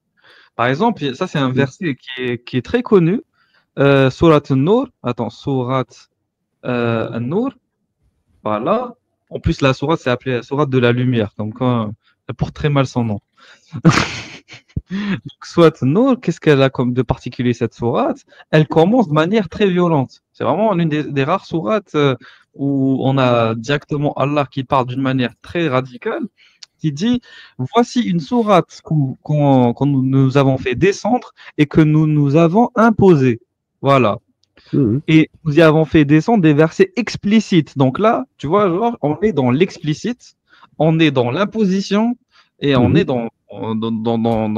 Voilà, on assume clairement ce qui va être suivi en termes de propos. La fornicatrice et le fornicateur, fouettez chacun de 100 coups de fouet et ne soyez point pris de pitié pour eux dans l'exécution de la loi. C'est-à-dire qu'on interdit même la pitié. Même la pitié, on n'a plus le droit de l'avoir. Et moi, le jour où je l'ai lu, je me suis dit, ok, bon, on punit ça, mais pourquoi est-ce qu'on va jusqu'à même interdire la pitié dans l'exécution de la peine? C'est trop. Alors que dans le premier verset, qu'on connaît tous, Bismillah ar-Rahman ar-Rahim, au nom d'Allah, le tout miséricordieux et très miséricordieux. Justement, on rappelle que c'est un Dieu de miséricorde. Et derrière, il te dit, pas de pitié, pas de pitié, pas de sans pitié. Donc c'est et c'est là où tu vois, Georges, que des versets comme ceux-là répondent au verset que tu as lu tout à l'heure, qui dit qu'une fois, il n'appartient pas à un croyant ou une croyante, une fois que Dieu et son messager ont décidé d'une chose, d'avoir encore le choix dans leur façon d'agir. Donc là, c'est fini. Dieu, il a décidé que tu n'aurais pas de pitié, tu ne vas pas avoir de pitié. Sinon, tu désobéis à Dieu. Oui, vas-y. Moi aussi, elle m'a sauté à l'esprit, mais plus quand j'étais apostat. Le fait qu'il s'est marqué et n'ayez pas de pitié, ça montre qu'ils en avaient en fait. Oui. Et que le Coran s'en méfiait n'étaient pas certains qu'ils allaient suivre cette, Tout à fait, c'est bien ça. cette obligation. Et ça en dit plus sur. Ça nous rapporte un peu une info sur cette époque, parce que c'est une époque qui est très fantasmée, où on s'imagine que. Voilà, on a beaucoup de fantasmes sur cette époque. Et donc, ça nous décrit quand même quelqu'un qui n'est pas sûr de lui, quoi. C'est-à-dire qu'il n'est pas sûr que sa communauté va appliquer la règle qu'il trouve lui-même trop dure. Écoutez la règle qu'il trouve trop dure, écoutez-la. C'est son coup de fouet. Et donc, pour cette règle, il dit, s'il vous plaît, n'ayez pas pitié. Donc, ça veut dire que cette règle, elle a été même pas, entre guillemets, normale, même pour l'époque. C'est-à-dire, les 100 coups de fouet pour le fornicateur, même pour cette époque-là de l'écriture du Coran, c'était abusé. Que dire alors de la lapidation? Ouais, Qui c'est ne vrai. trouve pas dans le Coran. Qui se trouve même pas dans le Coran, ça ça, veut Pierre. dire. Ouais, t'as raison. Ça veut dire que c'était même pas dans leur culture de cette époque. Même pour l'époque, c'était trop violent. Et il te dit, n'ayez pas pitié. Voilà, en plus, c'est bizarre, quoi. La pitié, c'est de l'empathie, c'est très étrange, c'est vrai. On se pose la question, en fait, la seule personne que tu t'attends, le seul être, on va dire, de l'au-delà que tu t'attendrais à ce qu'il te dise n'ayez pas pitié, c'est Satan. Pas Dieu. En tout cas, bah oui, c'est bizarre quand même, ton Dieu, soit méchant, quoi. Dis-le tout de suite. Voilà ce que je veux dire, mais bon, voilà, c'est. Et alors, moi, j'aimerais rebondir. Ce truc, je dis rebondir, mais ça n'a aucun sens. Hein. Je rebondis pas du tout, je fais total HS, mais j'ai envie d'en parler.